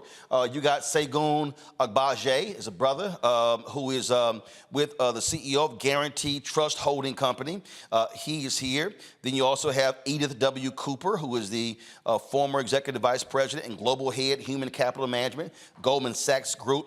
You got other board members here. Then, of course, you have Darren Walker, who is with the president of the Ford Foundation. I see Cesar Conde. He's right here, chairman of NBC Universal News Group. And so all these people. So why am I showing you that? So they've got representation of African Americans on the board of directors, and that's critically important. It's great to have a CEO in Stephen Williams. That's important as well. But when we talk about African Americans in business, we're not just talking about black folks who are on boards and then black folks who have senior positions. We also are talking about being in the deal flow. We're talking about business being done. We're talking about spending being done. And I can tell you what has transpired over the last 2 years with us specifically has been nothing. Now, I had a call with Christina Tyson, and one of the things we talked about was that, well, because here's the deal, you had UEN with their lawsuit against them. First of all, Urban Edge Network is third party. They are their own company. I can handle my own sales. So I've done meetings with their ad agency. So I remember it was like a year went by, I was like, yo, I ain't heard from your people. And so all of a sudden we began to have those calls and those things began to happen. And again, if I sit here and go through my emails here, I see lots of emails back and forth, and we're having this meeting and that meeting, and I'm literally sitting here going, meeting set 9/23, and then I'm sitting here seeing stuff I'm seeing stuff in January. I remember when that was an issue with the black farmers. We reached out, and PepsiCo got a statement from them. I remember, again, when we had an additional meeting with the PepsiCo folks in April of 2022. So we had that, and then all of a sudden, so it's April of 2022. Then guess what? Nothing was happening. And so then I began to say, okay, fine, what's happening? And so began to reach out to folks, and I began to go through here and different activations and things along those lines. And then I'm looking here at my email here, and that was on November 11th, 2022. That was a meeting I had with, it was an email, Christina Tyson, Katie Hanafy, their media folks, and guess what? We had a meeting set up, and then of course I see November 11th, and then all of a sudden, and then we have, here we go. And so you see right here, if you go to my iPad, it says objective, PepsiCo team to learn about Roland's non-news media opportunities. Come back to me. Why is that important? It's because what often happens is these companies will say, hey, we don't buy news shows. We don't buy news shows, so therefore, you know, we really can't do your show. Well, that's not a problem, because guess what? We've done major deals, 7-figure deals with Coca-Cola. We've done customized content. We've done deals with Procter & Gamble. We've done deals with General Motors. So we've done deals with major companies. So right now, we have a 7-figure deal with McDonald's. So there's no other major, let me be real clear, y'all. You don't get bigger. And we've done stuff with Apple. So we've done customized content deals with Apple, P&G, Coca-Cola, McDonald's, General Motors. 5 of the biggest brands in the world. So there's no excuse. That was November 2022. Well, guess what? Nothing happened. Nothing goes on. I literally said, I remember November 8th, 2022, hey, Christine, it's been 3 months we've seen anything. And then all of a sudden, here we are in November. Like, what's up? January or February 2023, I do a meeting with their people. Again, nothing. I see their folks at Essence. I meet the new brothers of Old Multicultural. He said, hey, we need to get together. You're absolutely right. That was July. Nothing. I see one of their folks at InvestFest in Atlanta. She's like, hey, our people need to get together. Says, hey, guys, you need to get together with Roland. That's in August. Nothing. So here we are in the last quarter of 2023, nothing from PepsiCo. I sent their various executives a question. I sent them emails earlier asking them, and I sent this to their Chief Diversity Officer, CEO of North America Beverage, CEO of North America Packages, as well as a CMO. And I asked them a series of questions. I asked them. And what I wanted to know from them, and this is exactly what I said. I said, what is the annual marketing advertising spend of PepsiCo? Please provide numbers for 2020, 2021, 2022, 2023. What is the total black-owned media spend? Do you have an established goal of what you desire to spend with black-owned media, 1%, 2%, 3% or higher? What is the total spend of contracts from PepsiCo? And what is the percentage in dollar amount with black-owned companies? Thanks a bunch. Look forward to hearing from you. Why am I asking all of that? I'm asking all of that because, folks, these companies want black consumers to keep buying their products, but they do not want to then invest in black-owned businesses. I had Mark Morial on here, and we talked about the 5-year, $10 million initiative they have with the PepsiCo Foundation to stand up black restaurants. I absolutely support that. We talked about the initiatives that PepsiCo had trying to drive $100 million in receipts to black-owned businesses over 5 years. I support that, even though they can't track it, and that's coming from one of the members of their advisory committee. But here's the reality. If PepsiCo is spending $3 billion annually on advertising and marketing, and if PepsiCo spends just 5% of their marketing advertising budget with black-owned media, that's $150 million a year. Over 5 years, that's $750 million. So if I compare that comment that was in the UEN lawsuit, if they were trying to spend $50 million over 5, and in the advertising space alone, you could spend $750 million over 5, don't you think that changes the look in the face of black-owned media? Do y'all now see how we are being starved out of business by not being able to get resources? I see ads everywhere. I see ads on mainstream media. I see PepsiCo ads on black targeted media. But what about black-owned media? I reached out to several of my friends in black-owned media. Do y'all know that Butch Graves' dad, they were PepsiCo bottler for about 20 some odd years?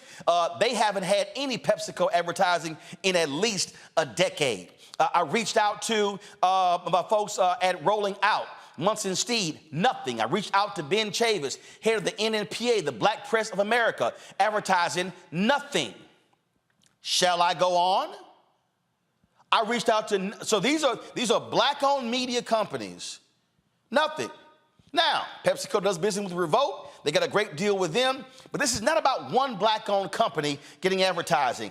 I'm not just concerned about me. Oh, by the way, I dropped by the NABOD, National Association of Black-Owned Broadcasters Convention, ran into the ad folks for Urban One, Radio One, TV One, PepsiCo, nothing. So now I'm curious.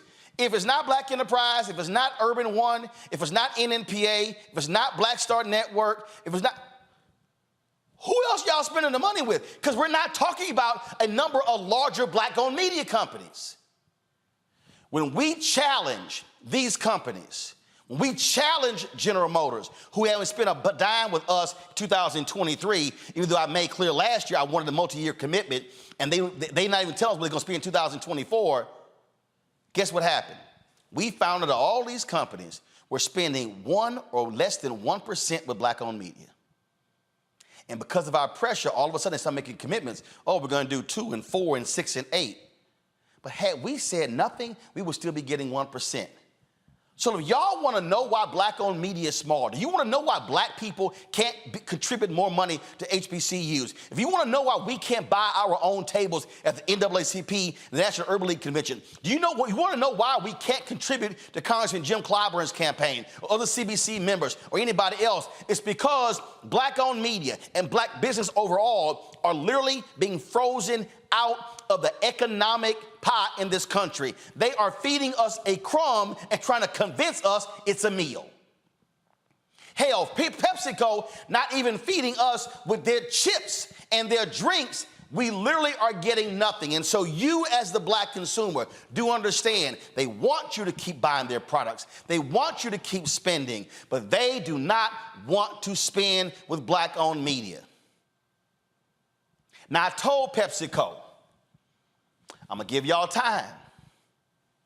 I'm going to give y'all time. I think 2.5 years is long enough. And I said, I'm doing this show.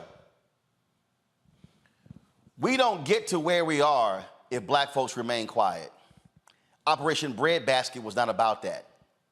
Reverend Leon Sullivan was not about that. And I'm telling y'all right now, and let me be real clear, I have absolutely nothing to lose. Because they gave me no money 2 years ago, no money last year, no money last month, no money last week, no money yesterday. And this is not about, oh, Roland, you want to get some money. Here's the deal. I can't hire more reporters. Do y'all know I would love to have 1 or 2 reporters whose sole job is to cover the 58 members of the Congressional Black Caucus? I can't afford it because then we can't get the advertising. But you know what I see? When I go to CBCF, I see all these companies spending money on parties. But are you supporting the Black-owned companies who are doing the work the other 364 days a week? What I'm trying to get everybody listening to understand is that we are never going to have robust Black-owned businesses as long as corporate America, these major brands, and the ad agencies are freezing us out of the $322 billion being spent annually. You are the consumer. There are at least 8 or 10. Go through them real quick. So I spend money. Roland Martin spends his own money on Lay's, on Gatorade, on Quaker Oats, on Ruffles, on Cheetos, for my nieces and my other family members. That means that I, as an individual, am literally spending more money on an annual basis than what PepsiCo is spending with me and 5 other Black-owned media outlets. That literally makes no sense for a company with a $232 billion market cap. Scott Bolden, nothing changes if we stay silent. And people tell me, man, why you gotta call these companies out? We did the right thing, Scott. We had the meetings. We put the presentations together. We showed capacity. We showed what we can do. We showed other clients that we've done it with. And they still literally ignore us. Those numbers are incredible because we know that Black America is one of the largest group of consumers in the country. I think it's $1 trillion or $3 trillion or No. It's 1.3 trillion. In 5 years, it's gonna be 1.7 trillion. Go ahead. Close enough. It makes the case. But you know, Roland, as I listen to your report, I'm sitting there thinking there's a lot of arrogance on the part of these companies. Yep. Because we don't make them spend with Black media because they almost presume that Black America, as consumers and big consumers, they're going to buy our products anyway. They're not going to listen to this particular show and say, I'm going to stop buying those products because Black people have gotten comfortable being in that consumer space. So on one hand, you're absolutely right. Anybody listening to your report would say, I agree with you. That's outrageous. Then, as a strategist and as a lawyer, I would say, okay, so what's our leverage point? How do we compel compliance or compel just some leverage on making them spend more with Black media simply because Black people consume their products? Well, Scott, I tweeted this out yesterday. I'd love to get your thoughts, Robert. I said there are 2 ways to impact these folks: class action lawsuit and boycott. If they don't want to do business with us, Dr. King literally told us this on April 3rd, 1968, that we must redistribute the pain. Robert? Well, I think particularly PepsiCo, we might need to be boycotting that in general because of diabetes and everything else and heart disease. I think we need to boycott a lot of those products just off top. But you're completely correct, Roland, and we have to start exercising economic power.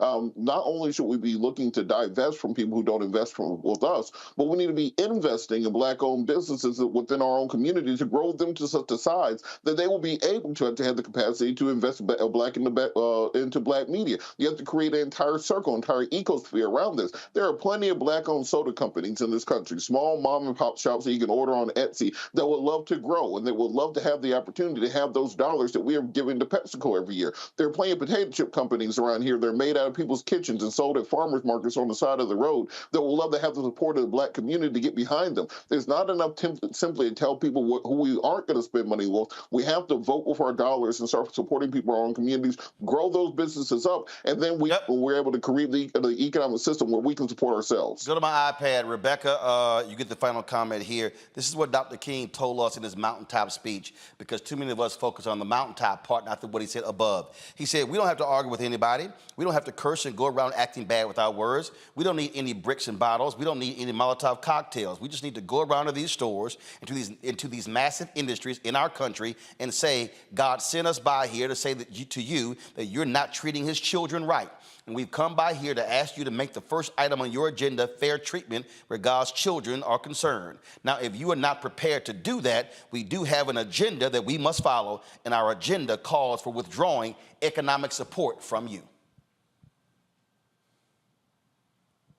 Rebecca? You know what, Roland? I'm thinking about in 2017 when PepsiCo decided to run an ad featuring a Black Lives Matter type rally, and it starred Kendall Jenner breaking up the crowd in the rally and bringing peace because she was drinking a can of Pepsi. And as far as I know, I never heard of that particular agency that decided that was a good idea to run that type of ad. I haven't heard that PepsiCo fired that agency and decided to actually work with inclusive agencies that would have known that wasn't a good idea. So I would say that PepsiCo has a history, and they need to prove that they care about their consumers, that they care about their Black consumers, and not just keep doing business as usual, because it simply isn't working. My last point here, I need Black board members to also be far more aggressive. Yeah. Being on the board is not just you collecting a check or getting stock options. It's you being a voice there. John H. Johnson and Earl Graves and others did not fight to increase more Black people on boards of directors for those African Americans to get paid while other Black folks do not. There's a collective call that you must be involved with, and Dr. King in that same speech talked about when we as Black people move as a collective. And so, PepsiCo, I would love to hear from you. So would Black Enterprise. So would Urban One. So would the NNPA. So would Rolling Out. So would other Black-owned media. But let me be perfectly clear. Do not think for a second that I'm going to stop just with PepsiCo. I'm going to use this platform and use this voice to call out ad agencies and companies by name who refuse to do business with us. Dr. King made it perfectly clear that's what we're supposed to do, and I can guarantee you I'm not going to stop. Coming up next, we'll talk with Congressman Jim Clyburn about the drama on Capitol Hill dealing with these crazy House Republicans getting rid of Kevin McCarthy as the Speaker of the House.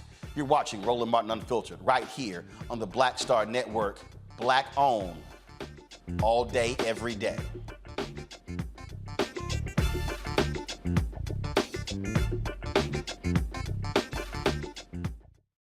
Hatred on the streets, a horrific scene, a white nationalist rally that descended into deadly violence. White people are losing their damn minds. As an angry pro-Trump mob storms the U.S. Capitol, we've seen shooting. We're about to see the rise of what I call white minority resistance. We have seen white folks in this country who simply cannot tolerate Black folks voting. I think what we're seeing is the inevitable result of violent denial. This is part of American history. Every time that people of color have made progress, whether real or symbolic, there has been what Carol Anderson at Emory University calls white rage as a backlash. This is the rise of the Proud Boys and the Boogaloo Boys. America, there's going to be more of this. Here's all the Proud Boys, guys. This country is getting increasingly racist in its behaviors and its attitudes because of the fear of white people. The fear that they're taking our jobs, they're taking our resources, they're taking our women. This is white fear.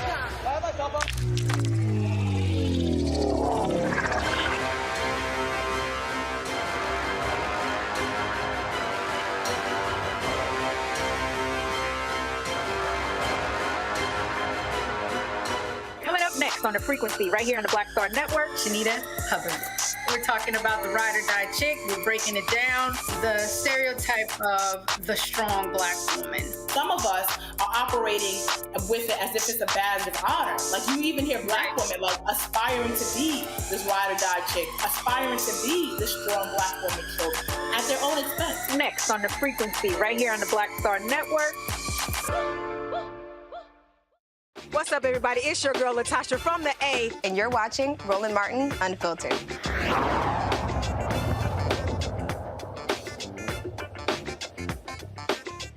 Folks, welcome back to Roland Martin Unfiltered. Joining me right now is South Carolina Congressman Jim Clyburn.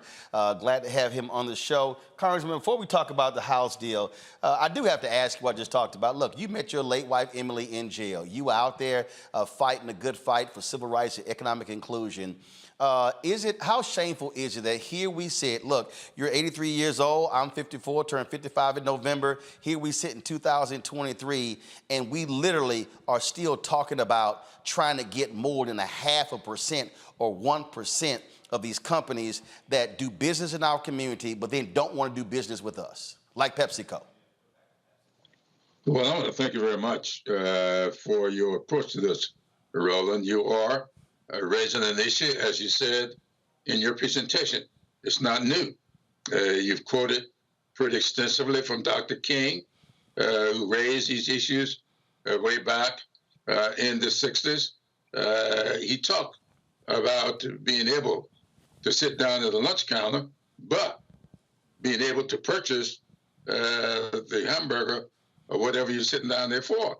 That said to me way back then that our focus had to be more than the social side. The economics of this is very, very important.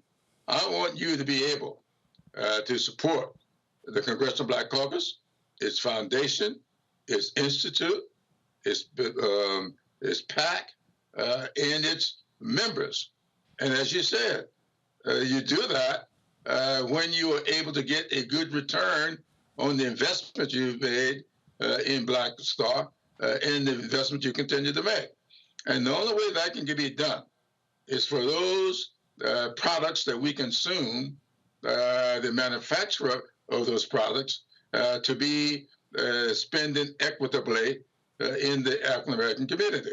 Now, I use that word equitably because that's the word I want to use. I'm not talking about equality here. I'm talking about equity. And that's what we have to focus on. That's it. That's it. Equity. That's it. You're absolutely right. And the thing here, Congressman, look, people need to understand, you and I talk about this on the federal level. The federal government spends $1 billion on advertising, and the same thing as well. When President Joe Biden talked about last year increasing Black contracts, you and I talked about it as well. So for everybody to understand, I'm talking about increasing Black-owned bid contracts in the government, in the private sector, all over, and it's ridiculous when we look at these small, paltry numbers, and that's why during COVID, 41% of Black-owned businesses went out of business, because out of 2.6 million Black-owned businesses, 2.5 million had just one employee. And people talk about access to capital. Here's the deal. I don't have any debt.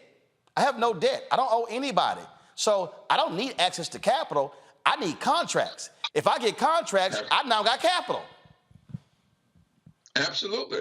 And that's how money turns over. In the African-American community, it's got to get there first. Yep. You can't turn it over 4, 5, 6, or even 7 times unless it gets there in the beginning. And when it doesn't get there, there's nothing to turn over.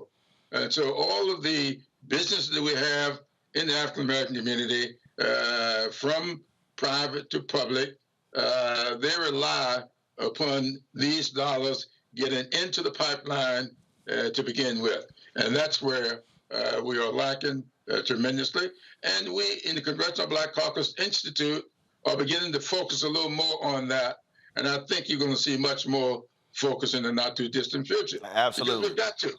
Absolutely. And look, when I met with the Senate Democrats, I told them they need to be having a congressional hearing calling these ad agencies to the meeting. And I'm talking about Dentsu, Group M, WPP, all of them, to question them on their lack of advertising, because I'm telling you, we're getting screwed by these agencies, but the brands, I told them, it's your money you're sending them, so y'all should be doing more as well. And so we're definitely going to continue that. Let's talk about this speaker battle. Boy, yesterday was some of the dumbest stuff I've ever seen in my life. And how offended are you to see these folk on Fox News and these Republican commentators and Republicans mad at Democrats for not saving Kevin McCarthy's behind? That ain't y'all job. It has never been our job. It has always been the majority party gets the chance to organize the House. When we were in the majority, We organized, and I want to point out for your listeners here today, you got to understand the so-called close number that McCarthy has. This exact same number that we had when we were in the majority. Exact same number. In fact, I was the majority whip. It was my job to count the votes. And I can tell you, there were times during that process because of absentees, because of deaths or resignations, when we were down to 3. Not 4 or 5, but 3. And we never had that kind of calamity in the House because we were always focused on the people's business. And when it came time for us to carry out our own personal agenda, it was nothing for Speaker Pelosi, Steny Hoyer, and myself to sit down and work out what we need to do to keep our caucus together. And nobody is as diverse. No caucus in the history of the United States of America is more diverse than the Democratic caucus is today. We got all kinds of religions, Catholics and Protestants and Jews and Gentiles. We've got Muslims, Buddhists, all these in that caucus that we have today of 200, now 212 people. We got all those religions in there. And if you go beyond that, we've got every social strata that you can think of represented in that caucus, all, and more so than the other side. They don't have 58 African Americans in their caucus like we've got. They don't have 8. And so when you got this kind of diversity, you've got to spend time listening to people, helping them get the kinds of reach the goals that they want to reach so they will help you get yours. The problem on the Republican side, they won't listen. I was talking for a week, maybe more than that, saying all McCarthy has to do is to sit down with Hakeem Jeffries and look at these numbers and come together with some kind of a bipartisan approach. I was talking to people on the Republican side, and there were Republicans over there waiting for an opportunity to coalesce with some Democrats to keep stability in the House. For some reason, McCarthy wouldn't do it. And then, when he finally decided to put a bill on the floor, he lost over half of his caucus. But he got all but one of the Democratic caucus. That's how we passed that bill last Saturday. And then he goes on Face the Nation on Sunday and blames y'all. And blamed the Democrats for having caused it. The next morning, that's not the way you said thank you for helping pass my bill. That was not our bill. Our bill had Ukraine in it. He took that out. He put the bill on the floor to guarantee 47 days. Everybody's saying 45, but I think 47 days in the bill. And then he put in the disasters, and that was great. And so that was putting the people over the politics. So Democrats came in and voted for him. We put up 210 votes. 2 people were absent because of emergencies, and 1 person voted no. And we put up about 213 votes, 211. We voted 208, I believe, for him. So this is when I saw that Sunday morning, I said, my goodness, why would he do this? Why would he say that? So now you have Jim Jordan and Steve Scalise, who've thrown their hats in the ring, say they're going to run for Speaker. And Steve Scalise, isn't he the guy who actually said, and then they got some of them talking about they may even try to put Trump in as Speaker. And isn't Scalise to say he's David Duke without the baggage? And then you got crazy Jim Jordan. I mean, Lord, we got more crazies on the way. Yeah, you know, I listened as the debate was taking place on the other side. If you notice on yesterday, we stayed out of their way. We let them do their thing. And you had Republican against Republican, the whole country getting a chance to see on the floor of the House the kind of stuff we see almost every day in committees. You saw a little bit of it last week when you had them having this hearing on whether or not to impeach Joe Biden. They brought in 4 witnesses, 3 of whom came from them and 1 from the Democrats. What happened? All 3 of their witnesses said that they did not have anything close to what is required to impeach a person. Their witnesses said that. So that was a prelude to what you saw yesterday on the floor. So we stayed out of their way, and I was listening to the debate. Now, one of those people you just put up there, what's his name, Emmer? Yeah, Tom Emmer. I listened to his debate, and he kept saying, Republican only, Republican only. That's not what the people want. We got more than just Republicans in this country. We got Democrats, we got independents, we got non-affiliates. These people deserve to be a part of this process as well. And for him to tell you up front, if you elect me Speaker, it's going to be Republican only. Go back and listen to his debate on yesterday, and you'll see what I'm talking about. Because I'd heard a lot about this guy. I said, I'd like to know more about him. And then I listened to his speech. I said, well, I don't think I need to know much more about him. Well, the Speaker Pro Tem, I got to get you the last thing from you. This new little dude, he throws out Steny Hoyer and former Speaker Nancy Pelosi out of their offices. Speaker Pelosi said she didn't treat former Speaker Denny Hastert that way when he was no longer Speaker. Like, that's really the first thing that you do as the Speaker Pro Tem? Retribution against Dems? Sound like somebody got a Napoleon complex. Well, you know, I saw that last night, and I read some things about that this morning. And it's retribution is part of what this is all about. Their leader is running around the country saying to every gathering, I am your retribution. They picked that up.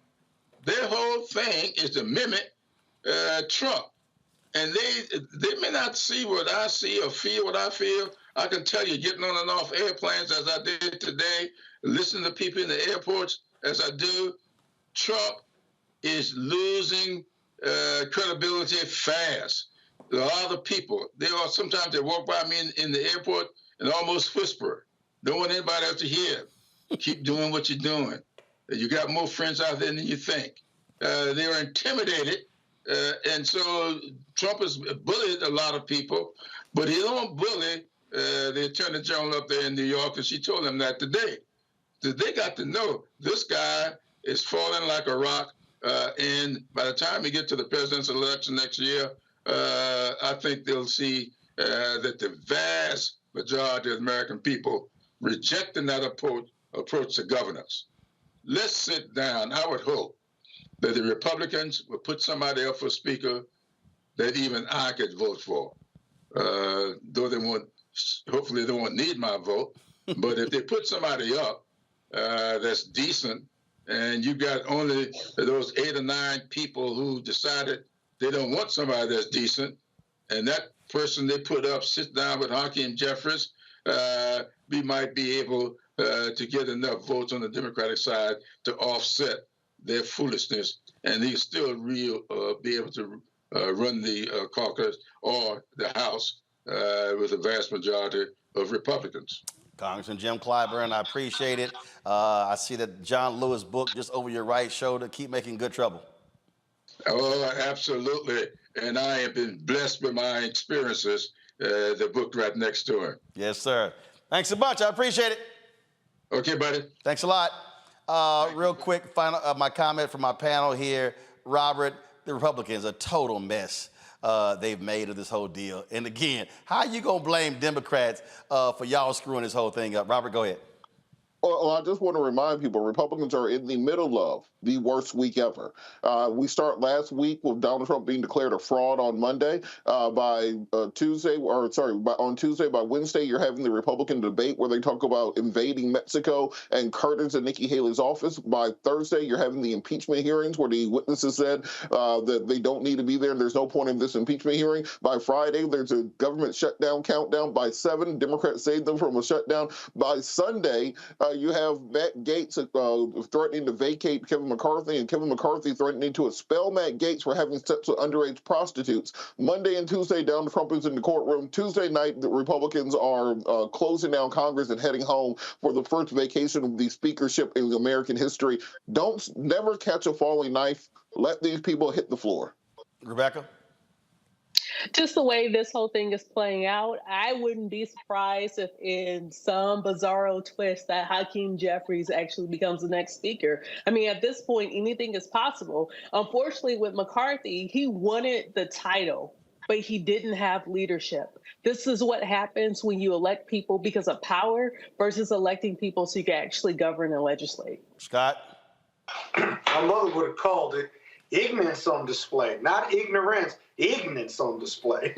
but in the end, guys, none of this really matters. Of course, we're showing America how crazy the Republicans are and their lack of leadership. The only thing that matters is can the Dems use this and other arguments to win the House back? Those 18 to 20 seats, can they win the House back and get control of the House, raise the numbers in the Senate, and win that White House? It's a heavy lift, but it's quite doable in my opinion. Well, I'll tell you right now, if they're able to get that congressional seat in Alabama, get the congressional seat in Louisiana, NAACP LDF is going to Supreme Court arguing about the racial gerrymandering in South Carolina. You got your 2 congressional seats that Ron DeSantis blew up in Florida, plus you got Georgia right there. And then, of course, now New York Democrats have got their act together. You're talking right there, potentially 5 to 10 seats that could easily flip to give the Democrats control of the United States House. But they also got to keep control of the United States Senate and reelect Biden and Harris to ensure that you're going to see the right kind of federal judges that keeps getting appointed to the federal bench. Robert. On the vote. Absolutely. Robert, Rebecca, and Scott, I certainly appreciate it. Thanks a lot. Folks, don't forget, Louisiana, go to the polls. Memphis, y'all got to be voting as well. Your election of your new mayor is in 2 days, and so please go to the polls there as well. Folks, that is it. I'm going to keep y'all abreast of what the next action is. I'll wait to hear from PepsiCo, but trust me, to other companies out there, you're on my radar too, and I'm coming. Support us in what we do, folks. Send your check and money order to P.O. Box 57196, Washington, D.C. 20037-0196. Cash App is $RM Unfiltered. PayPal R Martin Unfiltered. Venmo is RM Unfiltered. Zelle is Roland at RolandSMartin.com. Roland at RolandMartinUnfiltered.com. Be sure to get a copy of my book, White Fear, How the Browning of America is Making White Folks Lose Their Minds. Available at bookstores nationwide. Barnes & Noble, Amazon, Target, Books A Million. Download your audio version on Audible. Also, download our Black Star Network app, Apple phone, Android phone, Apple TV, Android TV, Roku, Amazon Fire TV, Xbox One, Samsung Smart TV. You can also support our 24-hour, 7-day-a-week streaming channel. We're available on Amazon News, so go to Amazon Fire. You can also say, Alexa, play news from the Black Star Network. Also, check us out on Plex TV, on their platform as well. And last week, we added, folks, 2 new platforms, Amazon Freevee, as well as if you go to live TV under Amazon Prime Video, you can see us there as well. Folks, we're building, getting bigger, getting bolder. That's why we're challenging these companies when it comes to the advertising, because it ain't all about CNN, Fox News, and ABC, NBC, CBS. We got to have a strong Black-owned media. As Dr. King said in his book, Where Do We Go From Here? Chaos or Community, that must maintain its militancy in its quest to liberate Black America. I'll see y'all tomorrow. Holla!